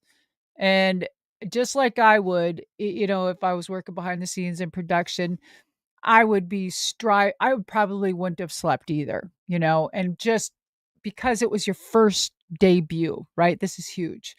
You have a lot on the line. And you have a lot of wheels running here. You have a lot of people that are in the mix. You have a lot of people that you planted out in the audience. You have a lot of people in back. So I feel that this show, because it was out in California again, I feel that it was more of a Hollywood red carpet show, who was there, who wasn't type of thing, which was great because I saw a lot of fun people. Maclay, was it Maclay Culkin? I love him, by the way. He is absolutely wonderful in person. And, I think it was just like a platform of who was there, kind of like you get that whole Hollywood feel. Oh, I'm here. Guess who's here in the suites? That type of thing. See, I love shit like that. And t- sort of segue, I was thinking the same thing. Why doesn't Monster Jam do that? Why don't they bring back some of their legends and have them at a show and then bring them and do an interview? So anyway, I'm for shit like that because all it does is, up their credibility. But anyway, that's just me. I have no heat with Monster Jam. I just, didn't like what they did in the past, but the past is past. Business is business and you move on. But anyway, back to Netflix. Um, so I love that. I loved I feel like Tripp didn't have to come out to the ring and speak. He was probably so fucking exhausted, right? And then you had it was more of a show of a lot of stars. I felt was unnecessary, like, but for the first one, I understand. Okay. But I love having the plants there. They should continue to do that. But what really threw me off was the entrances were so damn long. Usos, I could have went out and mowed my yard. Like, what happened there? Right? I don't know what took it. Like, my TV kept blacking out, and it was like 10 minutes, and he was still like getting to the ring or just on the apron or something. I don't know what the fuck happened there, but I don't know, but I heard a rumor that Steve Austin was in the back and he was supposed to come out, but because that segment was so long, he never made it, you know? So I don't know. I don't know, guys. That was just rumor, but yeah, I'm just using that as an example. It's kind of like having Steve Austin in the back, but because something didn't go, they had to nick Steve Austin. But I feel that I sure in the hell would nick Steve Austin. I'd make sure his ass got out there, right? Um, and then, lot of controversy, with, some people there. We're gonna get to that.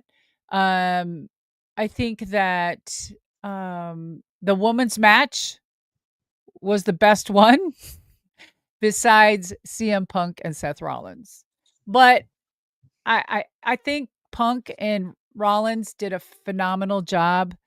Um, I don't know exactly what happened at the end, but if Rollins really did get hurt, I think it looked like he was bleeding out of his ear or something. I don't know what it was, but I'm sure y'all correct me, um but it was looked like he was a good man. CM Punk, and told the ref right away after the 1 2 3 rolled over to him, just please check on him or something. I can't read lips, but it was just really good because it's exactly what I would have done, and just that was great. I love their match. I know this is a controversial part, but when Hogan came out and just came out of the doorway, and they just stood there with Jimmy, waving the flag. I was watching Jimmy more than anything because I come from a military family and I was ready. I swear to God, I was going to go through the TV if he put that flag on the ground. If he even let that flag touch the ground, I would have been pissed. So I was more focused on that flag and Jimmy more than anything. So, um, but a lot of people felt that Hogan was controversial just for having him there. And then a lot of people think it was political because they feel like, oh, they should have never had him in, a blue state in California. And then they feel like, because he was more forefront than Undertaker, that with President Trump, that's why he got heat. And then also people will never forget the racist stuff that he said, right? So there's all of that. And the look on Jimmy's face and the booing, and it was interesting. So this is how I would embrace it if I was Hulk Hogan. Brother. I would go grab my fucking black gear and I would fucking NWO that shit and I would embrace being a heel. And I'd be like, fuck you all. Yeah. You know what I mean? That's what you do. Let them boo you. Do it. Um, and so he never really made it to the stage. He just walked a few feet and stood there. And a lot of people couldn't see him, right? Which, whatever. I don't know if he couldn't walk out to the ring or what, but um someone said he was on Hannity last night. Oh, good. I want to know what happened.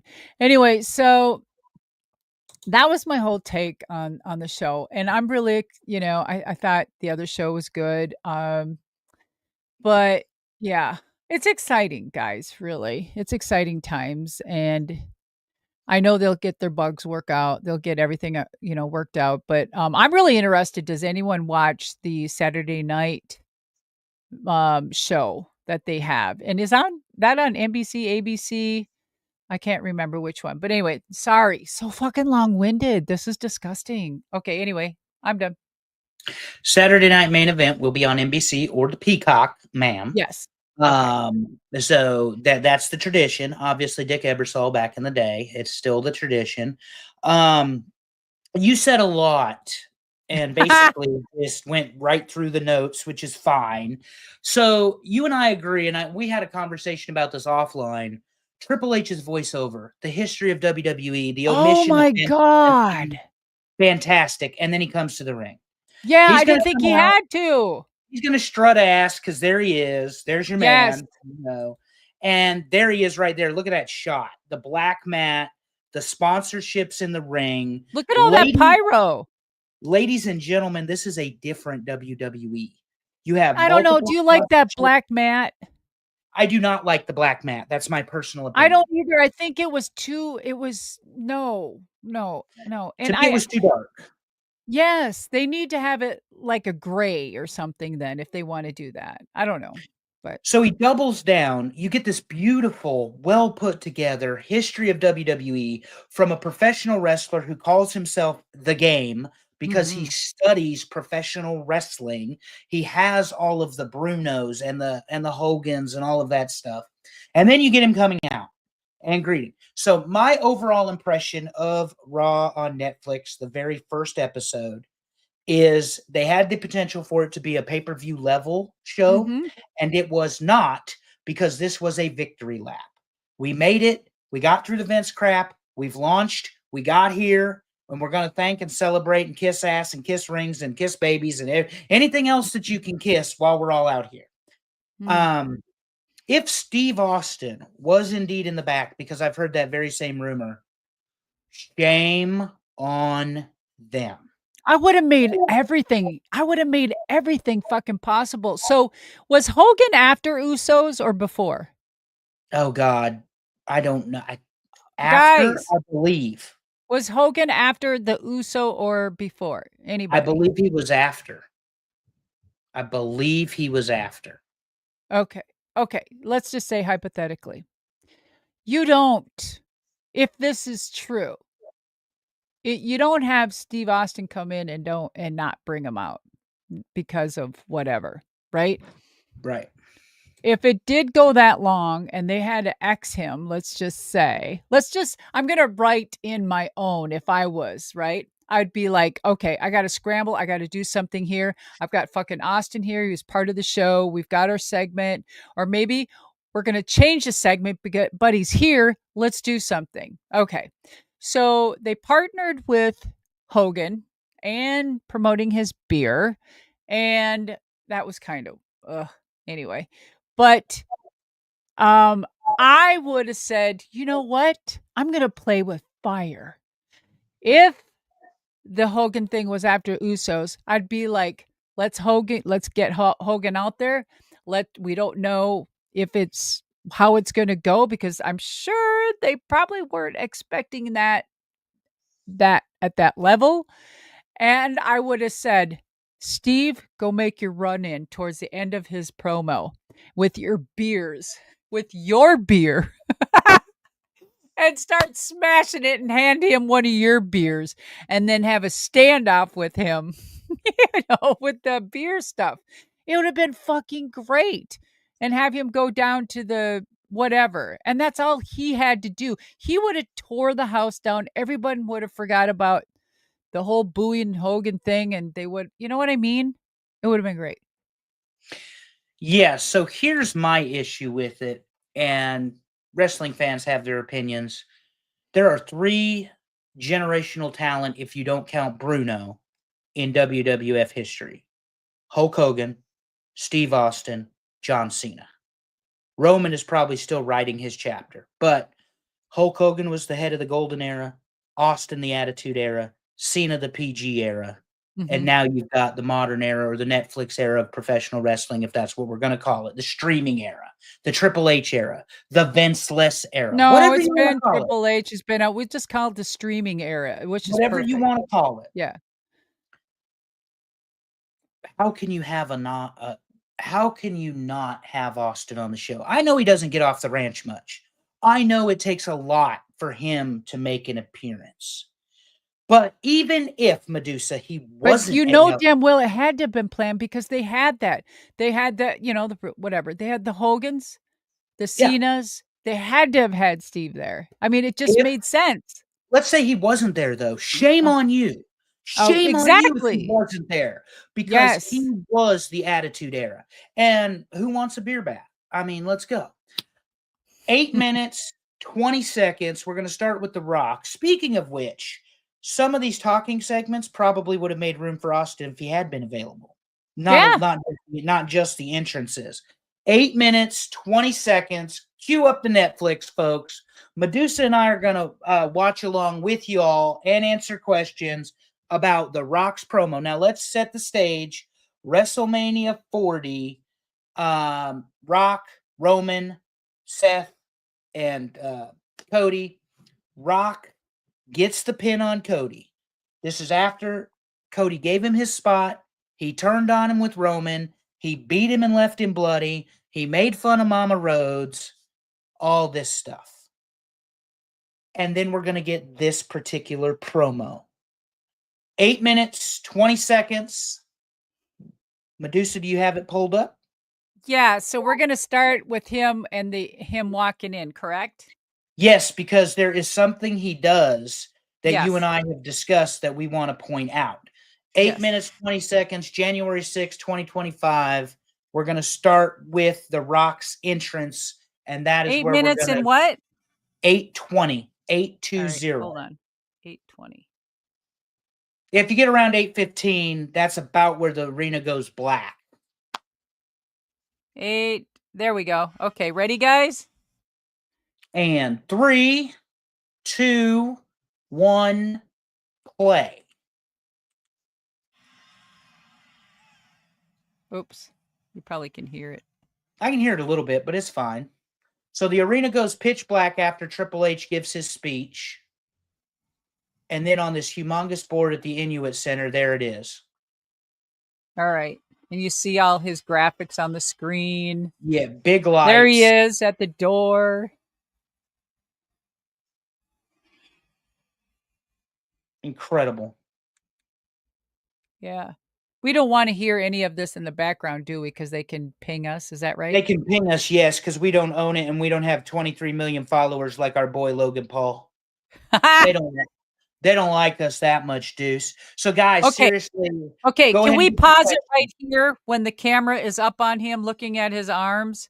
Okay, and he's swapping his arms. Can we pause it right there, everybody? Yeah, you can pause it, and I've got the picture because there it is right there. He is always pointing at the goosebumps, which is such a Yes. baby face move. Okay. So this right here was the first thing I said was, "Oh my god. Is this HD 43 fucking 57 because I can see every pore. I could see every pore on his arm, on his face. Like it was brutal. Like that's how good that camera was. I just wanted to point that out. Okay. Go ahead. Hit the play button. So here he is drinking it in. If you guys aren't watching, he's drinking in the moment, all the lights, 17,000, by the way, Madusa in the building. They announced highest gate, arena gate in history, which Really? got a lot of criticism online because people are like, oh, you're bragging about you overpaid to go to wrestling. Maybe. I don't know. Did it really matter if you paid, if you had the experience you wanted to have? Yeah, Does it matter how much exactly. money you paid? Don't we pay for experiences anyway? Correct. Okay. Correct. All right. Now Here here he he is is. walking down. Look at the just the graphics though, to your point. The Look, and I've got an old TV that's not 4K, and this picture is crisp. That is one difference.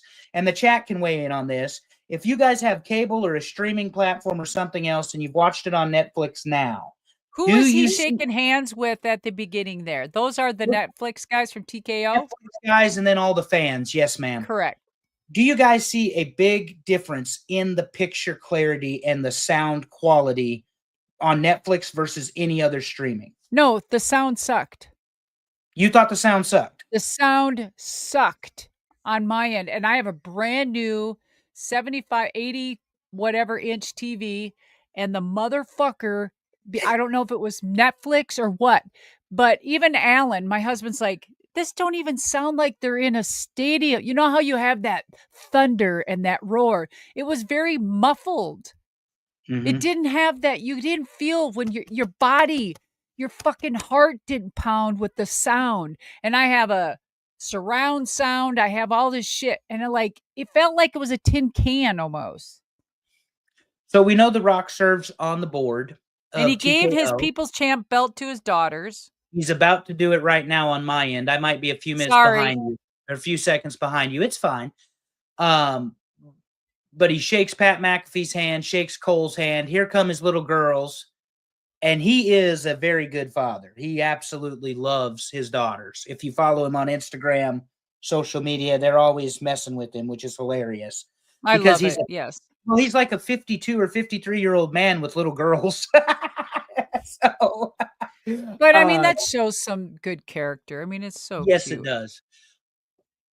Really enjoy the I really enjoy the shirt he wears and he's got and of course they're making it known that he's been christened the High Chief. I want to point that out because there's something Madusa and I talked about when we were leading up to this show. The Mhm. Rock is the High Chief. Just keep in mind his grandfather was High Chief Peter Maivia. The Peter Rock has been Maivia. christened a High Chief, and if you both all remember, both of the Wild Samoans, Afa and Sika, have passed in 2024. So The Rock is now an elder in the Anawai family. So that's a very big thing for when we see his interaction with Roman. 45 minutes from now, we're not going to watch the whole thing. But I mean, that's how long this whole segment took. But they're going bananas for him, Madusa. And the thing is about WWE, they didn't rush him to the ring.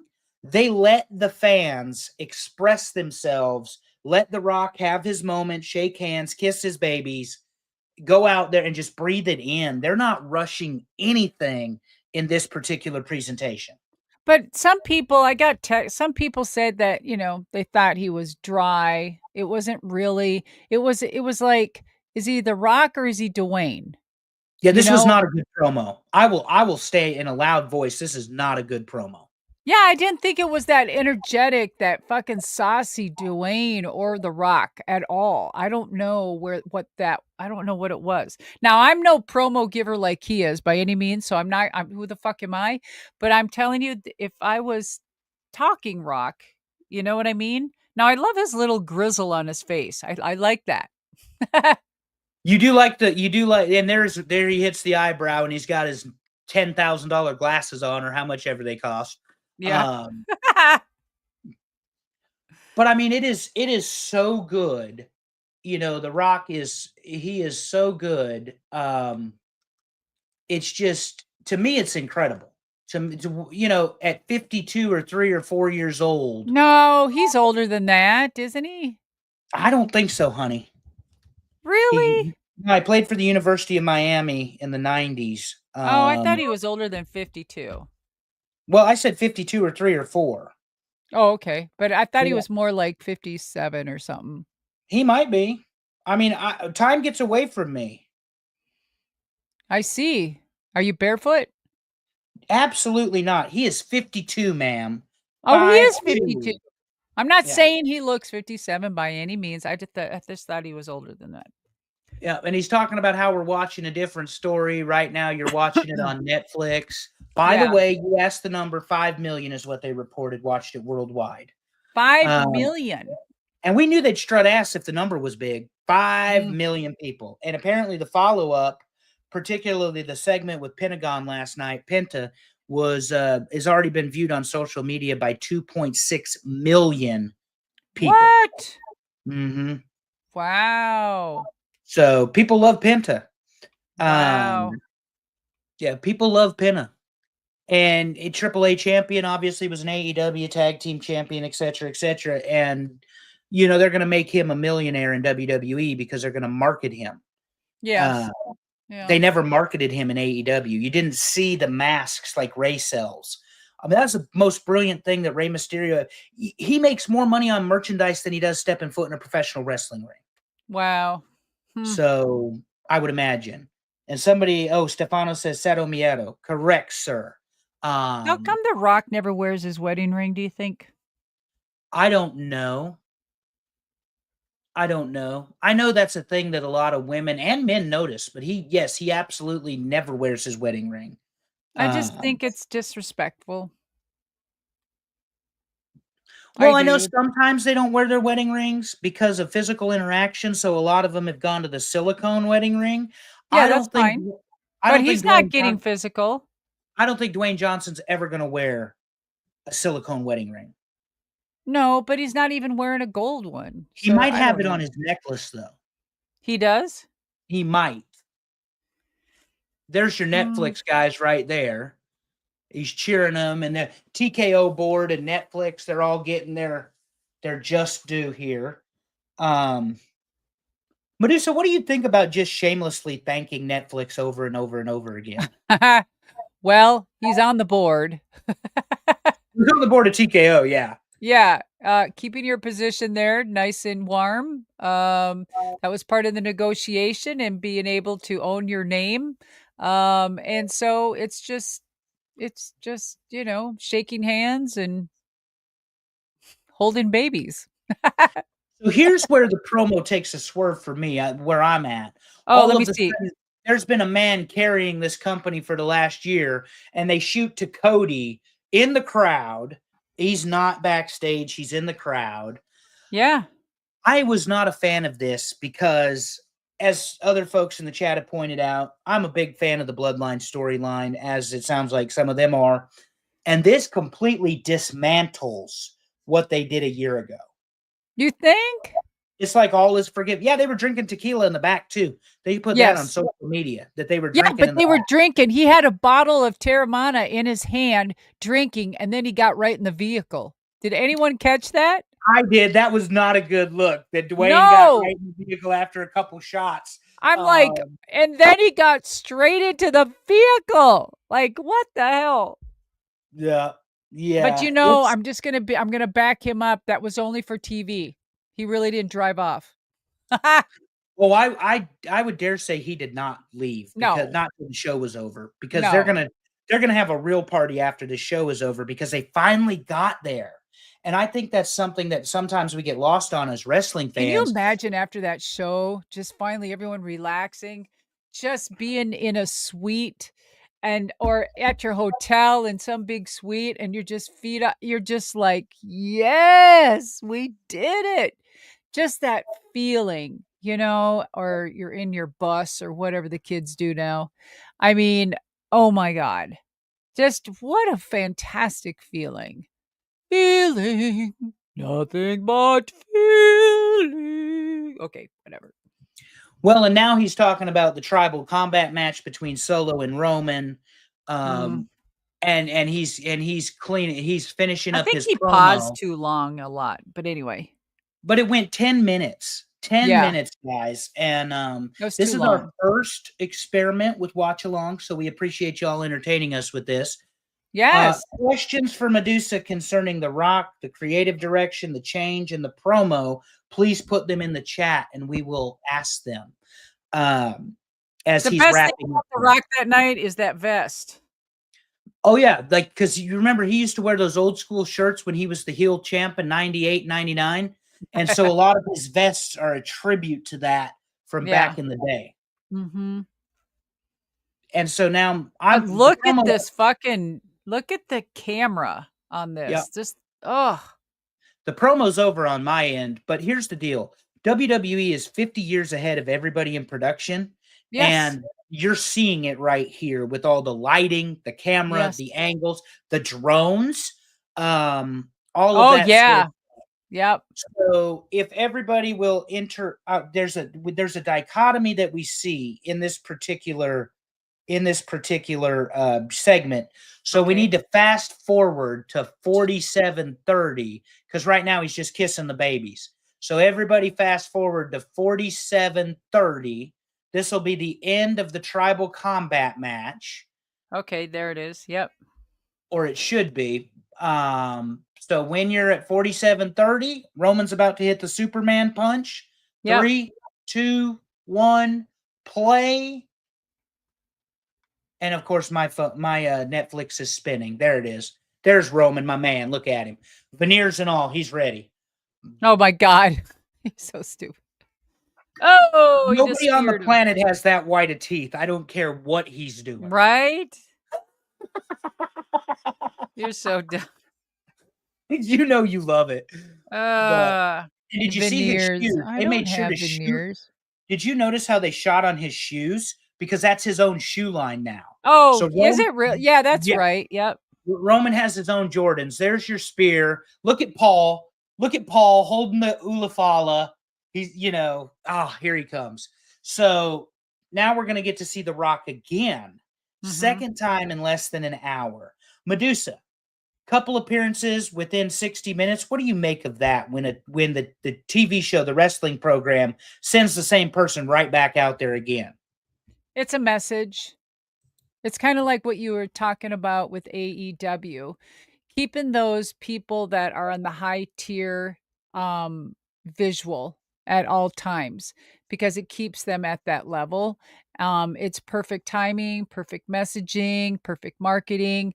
And there's a message here that goes along with the whole angle. Um, Look at right I, now, not to yeah, interrupt your thought. Paul is bowing, holding the Ulafala. yeah, Roman yep, is on both knees, yep. and the Rock is about to come out. So it looks like the wise man is about to rechristen Roman, Mm-hmm. the one true tribal chief. And then you see in the background that shot is perfect. Here he comes. The Rock walks to the ring as the high chief of the Ananoai family, and he is going to take the Ulafala here from Paul. Now, this to me, Madusa, when we watch it, was far more compelling than his promo. Yeah, yes. Yeah, absolutely. But they And I don't needed know how to that. say his high chief name. It's Seiull. Saiula? Somebody help me out. Sayula. I don't know how to say it. I like how Paul kisses the whole. The Ulafala? Yeah. That's so Paul. We will ask that question in just a minute, Maria. I've got several starred that we're going to end the show with today. And we're also going to talk about Hogan because I have a couple questions for Madusa about that. Okay, where's everyone at on this Netflix? Did he put it on Roman? Did you all see that? Yeah, so Okay. I am behind you. He's about to put it on Roman. Paul kisses it, gives it to The Rock, and here comes Roman. And just look at the tension. Just it's so brilliantly done here. So brilliantly done. But I'm a fanboy for the bloodline. Yes. And Paul in the background, look at that face. I mean, he's staring them down while they're staring each other down. Yeah. I love how the fact if you want to take a picture of it on your phone, it blacks out. It won't let you. It's so stupid because it's streaming. Ladies and gentlemen, here's some life advice you didn't ask for, and this from Big Red. Find you a partner in life that looks at you the way Paul Heyman looks at Roman Reigns. That is love right there. That's what you Oh. need. You need Okay, someone so who looks I at have love. an angle here, what I feel he should have done to The Rock. So go ahead. Let's finish the whole thing and then I'll tell you my angle. Oh, okay. I thought you were All going to right. share it now because So now he I have he my put it own on thought. Roman, right? He put it on Roman. They They're just hugged. staring at each other. Yeah. And now Roman is turned away from him and he's about to throw the one. At least that's what I'm watching. He's about to put the one up while The Rock is sitting in the corner. This is No, where he's you would got his think, hand up like okay, so they're shaking. They're doing the brother thing. yeah, And you're then ahead they of me. hug. Yeah. And Roman's about to throw the one. I guess I'm ahead of you. Now you are.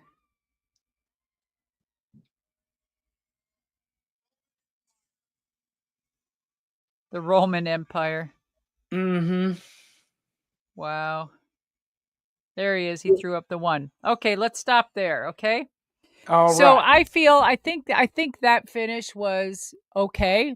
Okay. I would have loved to see Roman, The Rock went to shake his hand, hugged him, and then Roman take a step back or two. Look at him. Look at The Rock and scream, "Acknowledge me." That's what he should have said. He should have said, "Acknowledge me." And that would have been the biggest pop ever. And it would have come full circle. One of the things that I thought you and I have talked about, maybe, or maybe it was me and somebody else, The Rock's the High Chief. Roman was christened the Tribal Chief by Appa and Sika, Mhm. Wild Samoans. They're both deceased. They gave him the Ulafala. A high chief or elder needs to give Roman the Ulafala. That was not mentioned on commentary. That's why it wasn't Heyman, but The Rock.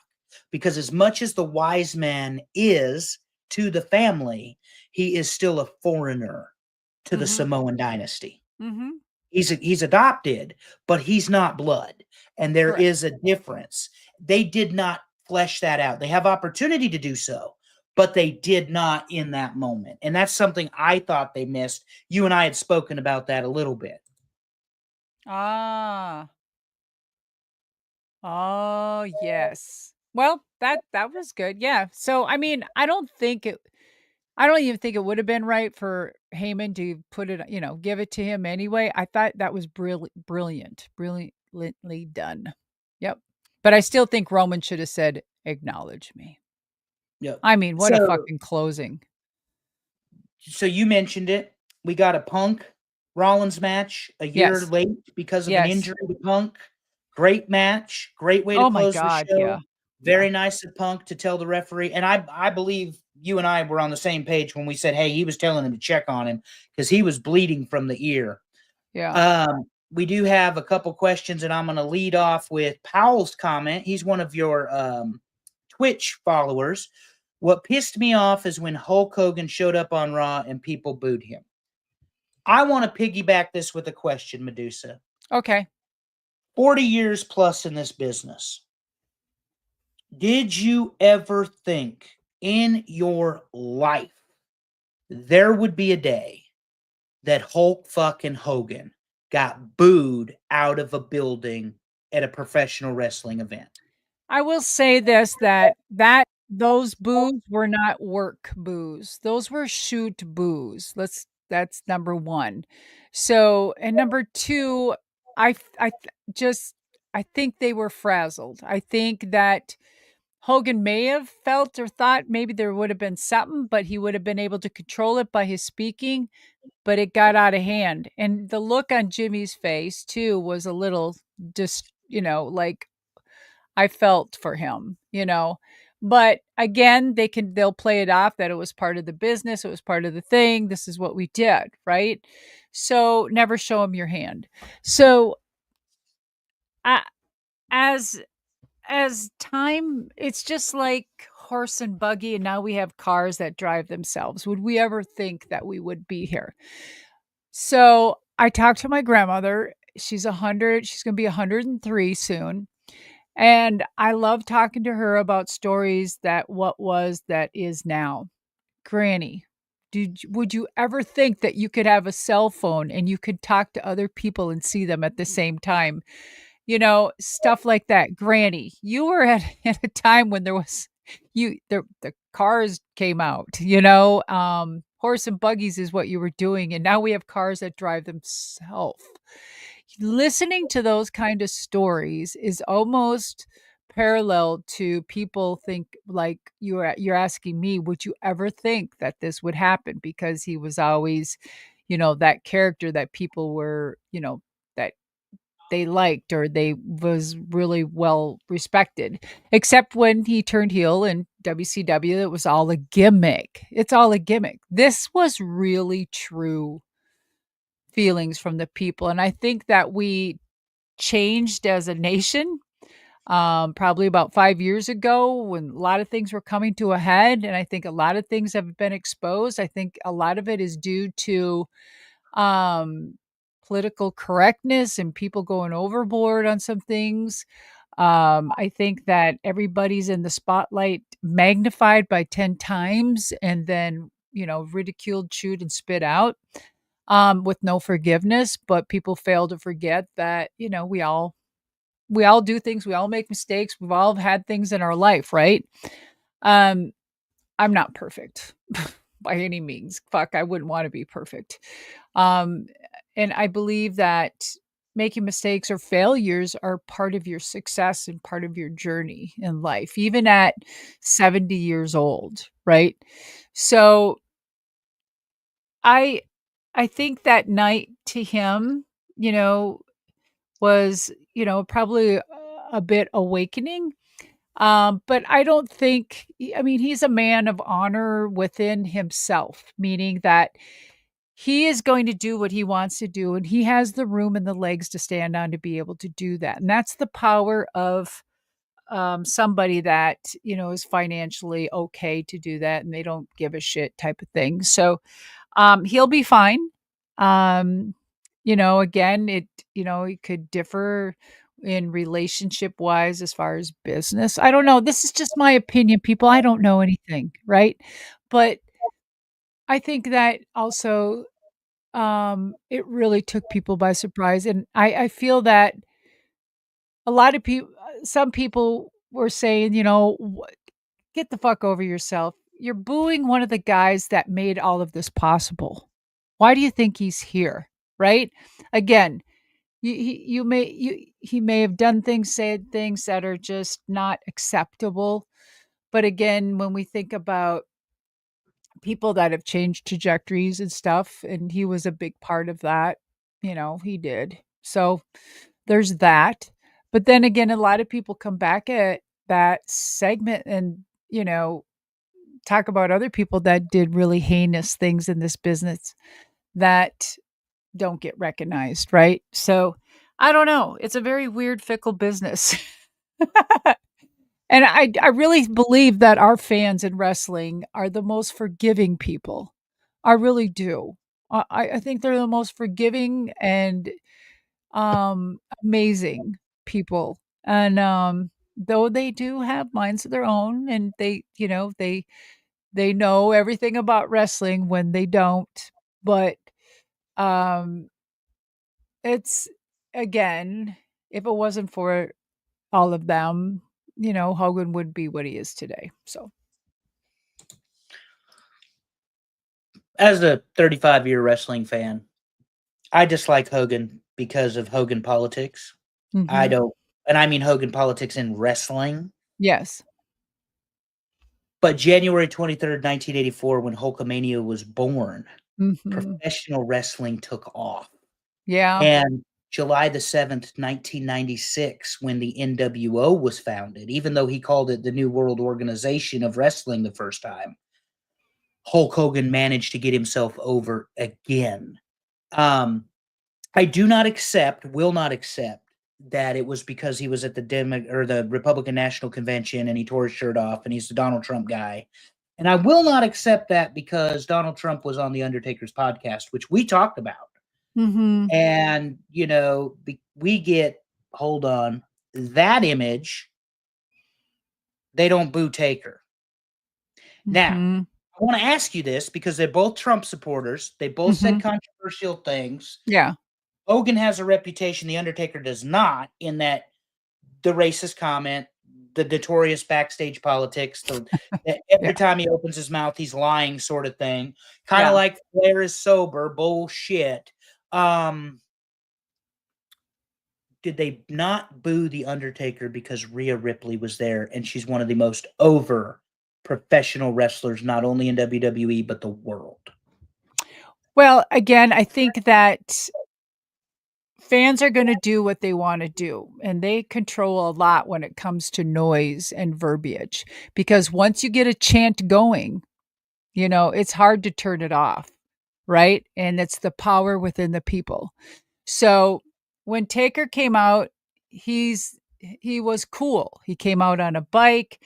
The Taker had a great run in this business and with WWE.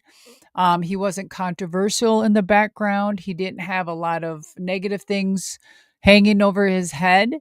Um, the two difference of the Trump supporters were he Hogan went to the debate basically, um, and Taker only had him on his podcast. So it was more of a subtle compared to in your face. And I don't know, there was a difference, but having Rhea there too was very protective. I don't think it was planned, but it worked out the way it was supposed to. It was a beautiful moment, really. Yeah, I mean, in a way, it's a passing of the torch or an acknowledgement of her ability and talent. Anytime you're up against, next to the Undertaker, and I know 10 minutes ago I said in a loud, clear voice, generational talent: Hulk Hogan, Steve Austin, John Cena. Yes. But the Undertaker was the very first wrestler to main event WWE Monday Night Raw against Damien Demento, of all people. So if you're ever on Jeopardy, that's the answer. It was Damien Demento, Undertaker, You're on closed, Jeopardy. closed out the first episode of Raw. But Wow. Rhea is so over, and they had to put the title on her. We didn't even talk about that match, but they had to put the title on Rhea. And then here he comes, Yeah, I don't and it's like the ending of that. I didn't like what they did with, Liv no, what she did to, or Dom. Dom, yes. I don't like what she did to Dom, and you said this too, Laura, you and I agreed where I think it killed it, like everything they fucking did, and then she just trailed off and then kinda helped him, and it wasn't even on air. I don't know. It just she didn't have to do that. You know what I mean? But yet, I don't know. I don't know. I don't know. I don't know So if I I'd don't like think to that. I don't think Liv Morgan should have had to take 2 of Rhea's finishes for the match to be No, over. I that don't was Dom that did. Well, no, Liv took 2 of them to finish the match. She wins the title, and then Dom takes one of them too. I thought Dom Um, took 2. Oh, okay. no, Never he mind. took 1, but Liv took 2. I don't think Liv Morgan, no offense to her, I don't think Rhea Ripley should have to use her finish twice. I think No. it's ball No. game. Okay, yeah. Um, but they have the right person going into WrestleMania season as the women's world champion. She's clearly one of the most popular, one of the hottest acts in wrestling. And Yeah, they again, not needed just to change that. WWE, not Mhm. just WWE, all over professional wrestling. Rhea Ripley is it. So who wasn't up on the screen was everyone was surprised that they didn't see Charlotte. Yeah, that she didn't make a comeback or return. I mean, are they waiting for the Rumble? It's February the 1st this year, I believe. Yeah. It's the first Saturday of February. Um, so who knows? I have a few more questions, Deuce. We're going to wrap this one up tonight. Darren Walker, and I don't know if you've seen this or not. He What? says, have you seen the news that Corey Graves was meant to be at NXT tonight, but is not there? They pulled him from the show. Yeah, I I added heard all that the part. big talk, like he's got something big happening. He was really excited, and sometimes good things happen to people that wait or something, and then all of a sudden, I don't know what happened. I don't know. Yeah, so he came out on social and was very it looked like it was a pretty much the shoot that he was upset about being moved down from SmackDown to NXT. And he said he had a lot to say, and then all of a sudden multiple wrestling sites reporting he's been pulled, and he's even been seen in the Orlando airport catching a flight home. So could be just a good work. I don't know. We weren't watching NXT tonight. Stefano wants to know. I would like to ask Madusa, in her opinion, would be perfect in WWE to be a Paul Heyman girl. So who would be perfect? And he says Bianca Belair would be a great Paul Heyman girl. No. Who would you think would be a good Paul Heyman girl, No, Madusa? I don't think Bianca would because she can carry her own right now. But Jade is the answer. who? Jade Cargill is the answer. Oh, Jade. That's If you're thinking interesting. if you're thinking that vein, because Jade doesn't talk well. But anyway, who do you think Right. huge roster? Who would benefit from Paul Heyman's tutelage as a Paul Heyman gal? Well,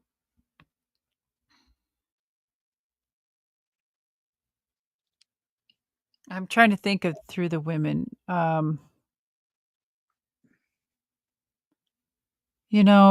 Oh God.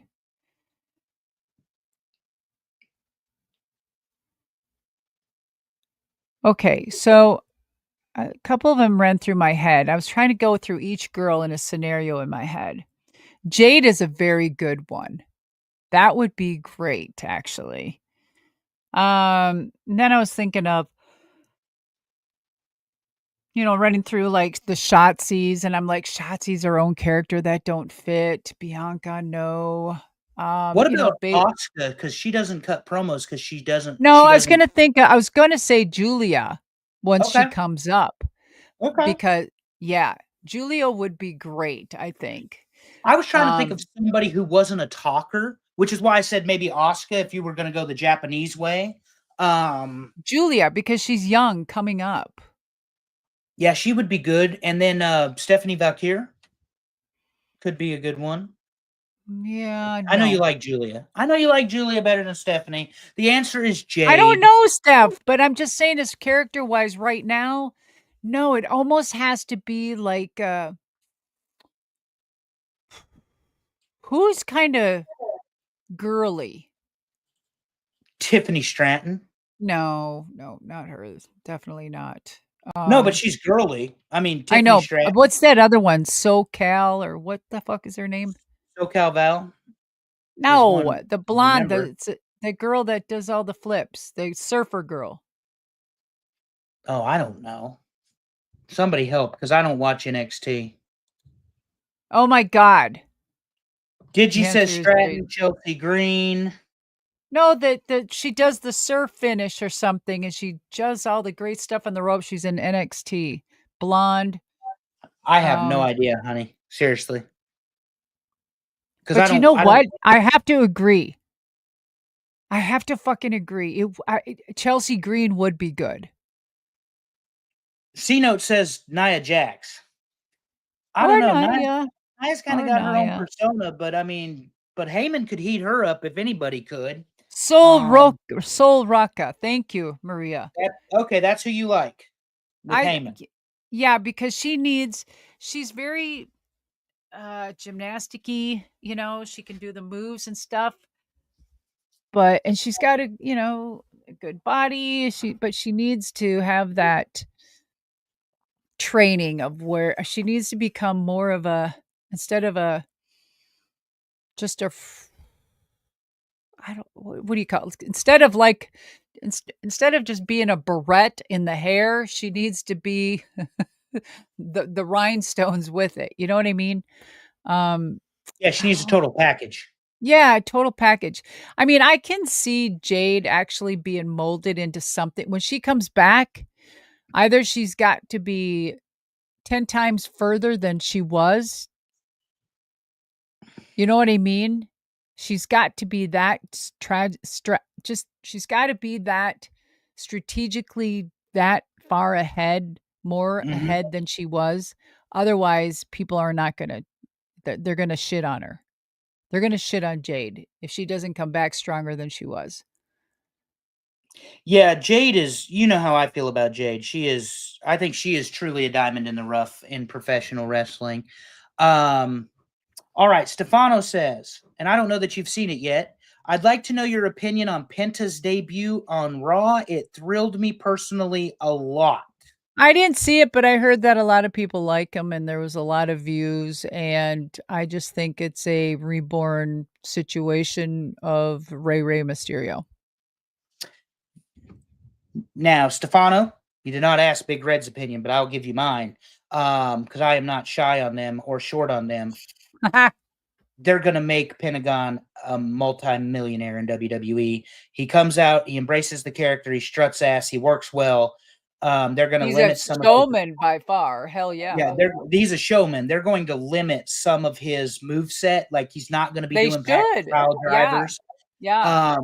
But those masks are already up for sale. He's already got a T-shirt for sale. Oh, And that's ladies and great. gentlemen, how many masks did Pentagon Jr. sell at AEW? The answer is zero, zero.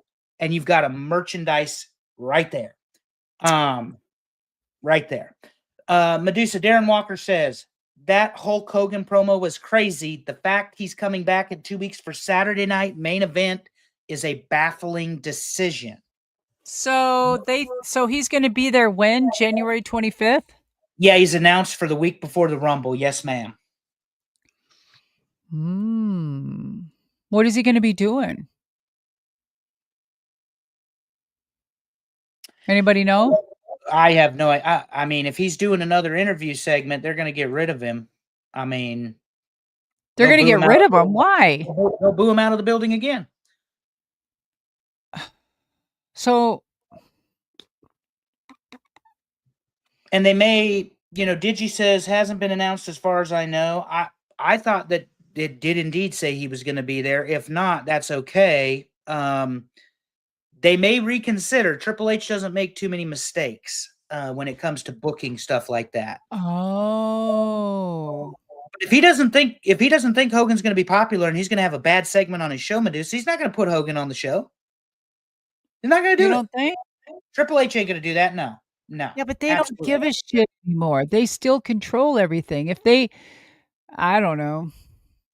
Last question is from I our think friend. you know what? They need to have maybe they'll have other talent on there, you know? They should. They should. Last question is from Maria, and it is about The Rock. Was it a mistake for The Rock to drop everything with the Cody storyline? Just abruptly like that, right? Yes, that's what she's getting at, I I believe. know. It's like well, that's what I mean. I'm saying just abruptly like that. There's a reason for that, you know? I don't know if it's because of the whole bloodline thing and it was just the timing is bad. I don't know. Mm-hmm. But that was timed wrong. I don't know. What do you guys think? I don't know. Hmm. I think it had legs. I don't necessarily want to see No. Cody Rhodes and John Cena at WrestleMania. Um, No. my goal was Rock Roman. You've got the final boss That's why I'm saying Roman should Automatic. have said, "Acknowledge me," and that's the start of everything. Yeah. My Lord. goal would be Rock Roman because you've got the final boss in The Rock, who's now a high chief, and you've got Roman Reigns, who is the tribal chief. They cannot coexist, cannot work together in the same power structure. It is counterintuitive, but they didn't ask me. They're So gonna anyway, have to give that because that's what the people want sooner than later. I think we do get that match. I really do. Um, you know, have one more match with him. Oh, that's interesting. C Note says Kurt would probably come out of retirement just to have one more match with him. While I would agree with you, C Note, I do work for One True Sport. Some of those guys over there, of course, that's Kurt Angle's YouTube channel, or it was. And good luck getting Giovanna to sign off on that. That's all I'll say about that. Yeah. About Kurt getting back in a wrestling ring after all the broken necks and the I was gonna say injuries he and can barely walk. yeah, he's had knee replacement, hip replacement, He might be um, moving around better now, you know? vertebrae fusions. And you know what's amazing, Madusa, and it's just the comment that brings it up, um, is Kurt Angle was a 1% of 1% of 1% legit badass athlete, Mhm. and he can barely get around before all the surgeries. God. But I mean, that was a man who was special in amateur and professional wrestling. Mhm. And He brought a I don't lot know to that the table. Yeah, yeah, I he don't know did. that we've ever talked about him, but just the natural athletic ability and aptitude Kurt Yeah. Angle had. Mhm. And then the intensity, not patting his ass on the back because that was one of his words he liked to use, but the idea that somebody trains amateur wrestling 6, 8, 10 hours a day to become the best in the world That's at the what you Olympics. do. That's what you do. That's real. That is real compared And to surgeries or entertainment, not, I don't know that I'd still fuck with Kurt Angle. I'll be honest with you. It's right? about like Brock Lesnar. He'll grab both your arms, rip them off, beat you over the head Oof. with them, and throw And you in a shove pile him of down your your own. throat. Yeah, exactly. Well, what Um, if Brock showed up on Saturday night main event? I still think Brock Lesnar is nuclear. I know you said earlier, and I want to clean this up so you don't get a lot of shit for it on social. Vince's legal trouble with the IRS is done. The Yeah. Janelle Grant trouble is still on the horizon. No, that was part of it. It said even Janelle's thing. It was in that No, ma'am. text no? Oh. Mm-mm. Oh, No, okay. it was not part of it. The payments, the illegal or the oversight and mishandling of funds. Get the fuck out of here, Vince. You paid people off. Shut up. I said that, not Madusa. There we go. We got no, seriously though. Um, yeah, the Janelle Grant thing's still coming down. But what this does indicate is the legal issue's over. This is now a civil issue. Mhm. There is no prison time at stake for this, whereas the other issue there could have been. And he has a very friendly president coming in 7 days. Oh, So, Lord. That's probably why it went to where it did. yeah. Well, I mean, the second district isn't going to get. They're not going to get Vince.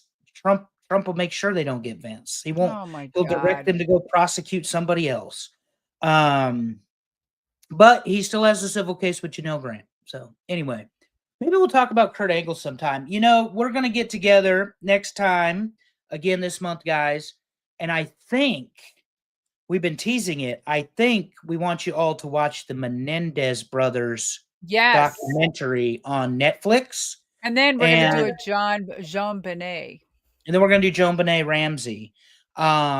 But we're gonna do the Menendez brothers first. There's a couple Mm. of different shows on Netflix. We're gonna tell you all why Leslie Abramson was the most hated woman in America in the 1990s. Um, Woo! she had more heat than Madusa ever thought about. Oh my Yeah. god, she was the perfect now she would have been a great Heyman girl. Oh God, yeah. And I mean that second trial, and I don't know who's running your Mad Mods account. They said I did so much research, and I certainly appreciate that. Yes, because it was fantastic. Yes, and that's why we're gonna dive into it. Yep, I think that's gonna be our next show. We're gonna skip wrestling, guys. Oh, Thank winter. Thank you, God. Digi. We're going to skip wrestling because Madusa hates wrestling, and we're gonna talk about a heinous murder that happened in 1989. So, Maybe we should do a segment on the whole no, maybe not. we'll talk about it offline. Yeah. Be Okay. prepared. Bring us questions. Madusa has a lot of thoughts on the Menendez Bring a brothers, cry towel with you and as do whatever you're I. fucking feeling. And I want to thank you all for joining us for the first show. Madusa, your I final wanna thoughts? thank you, thank you, Red. Oh, I am so excited right now, guys, because hopefully next time when we do our segment here, was it next Tuesday? I think that, uh, uh, I'm sending Red a gift, and I've had this gift for a while, and I just need to send it to him, and guys, please ask him, "What did Madusa send you?" Just and you better show he might not. He might not. I can tell you oh. this, it has nothing to do with feet, but feet could be part of it. And she remembers that I am not very easily embarrassed, so it might make an Oh, appearance on this show. oh. But I will not show her my feet. So, Everybody, by the end of before I die, he will show his feet. Oh my hell god. will freeze over. I Whatever. certainly appreciate y'all for Thank joining you, us. It's everyone. fun 2 hours And and 20 we'll see minutes. you either next Tuesday or whatever. But thanks again for the support and hanging out, asking the questions. We really appreciate it. We're again as our new platform arises and we continue to make it better for you. We'd love to hear from you and give us some ideas what you would like to hear, see, talk about. And don't forget to go back and listen and watch on to the YouTube channel because Red is going to make some really nice clips of things and start putting them up. Yep. We've got a bunch on there, but then we did some election stuff and I didn't clip them because it's not fair to clip somebody's political beliefs in 30 or 45 or even Yeah, 5 because minutes people can and take them out of context, take I it guess. way But out of context. And we weren't doing all that. So thank you, Madusa. Good night to you, ma'am. Good night to the audience, and we'll see you next time.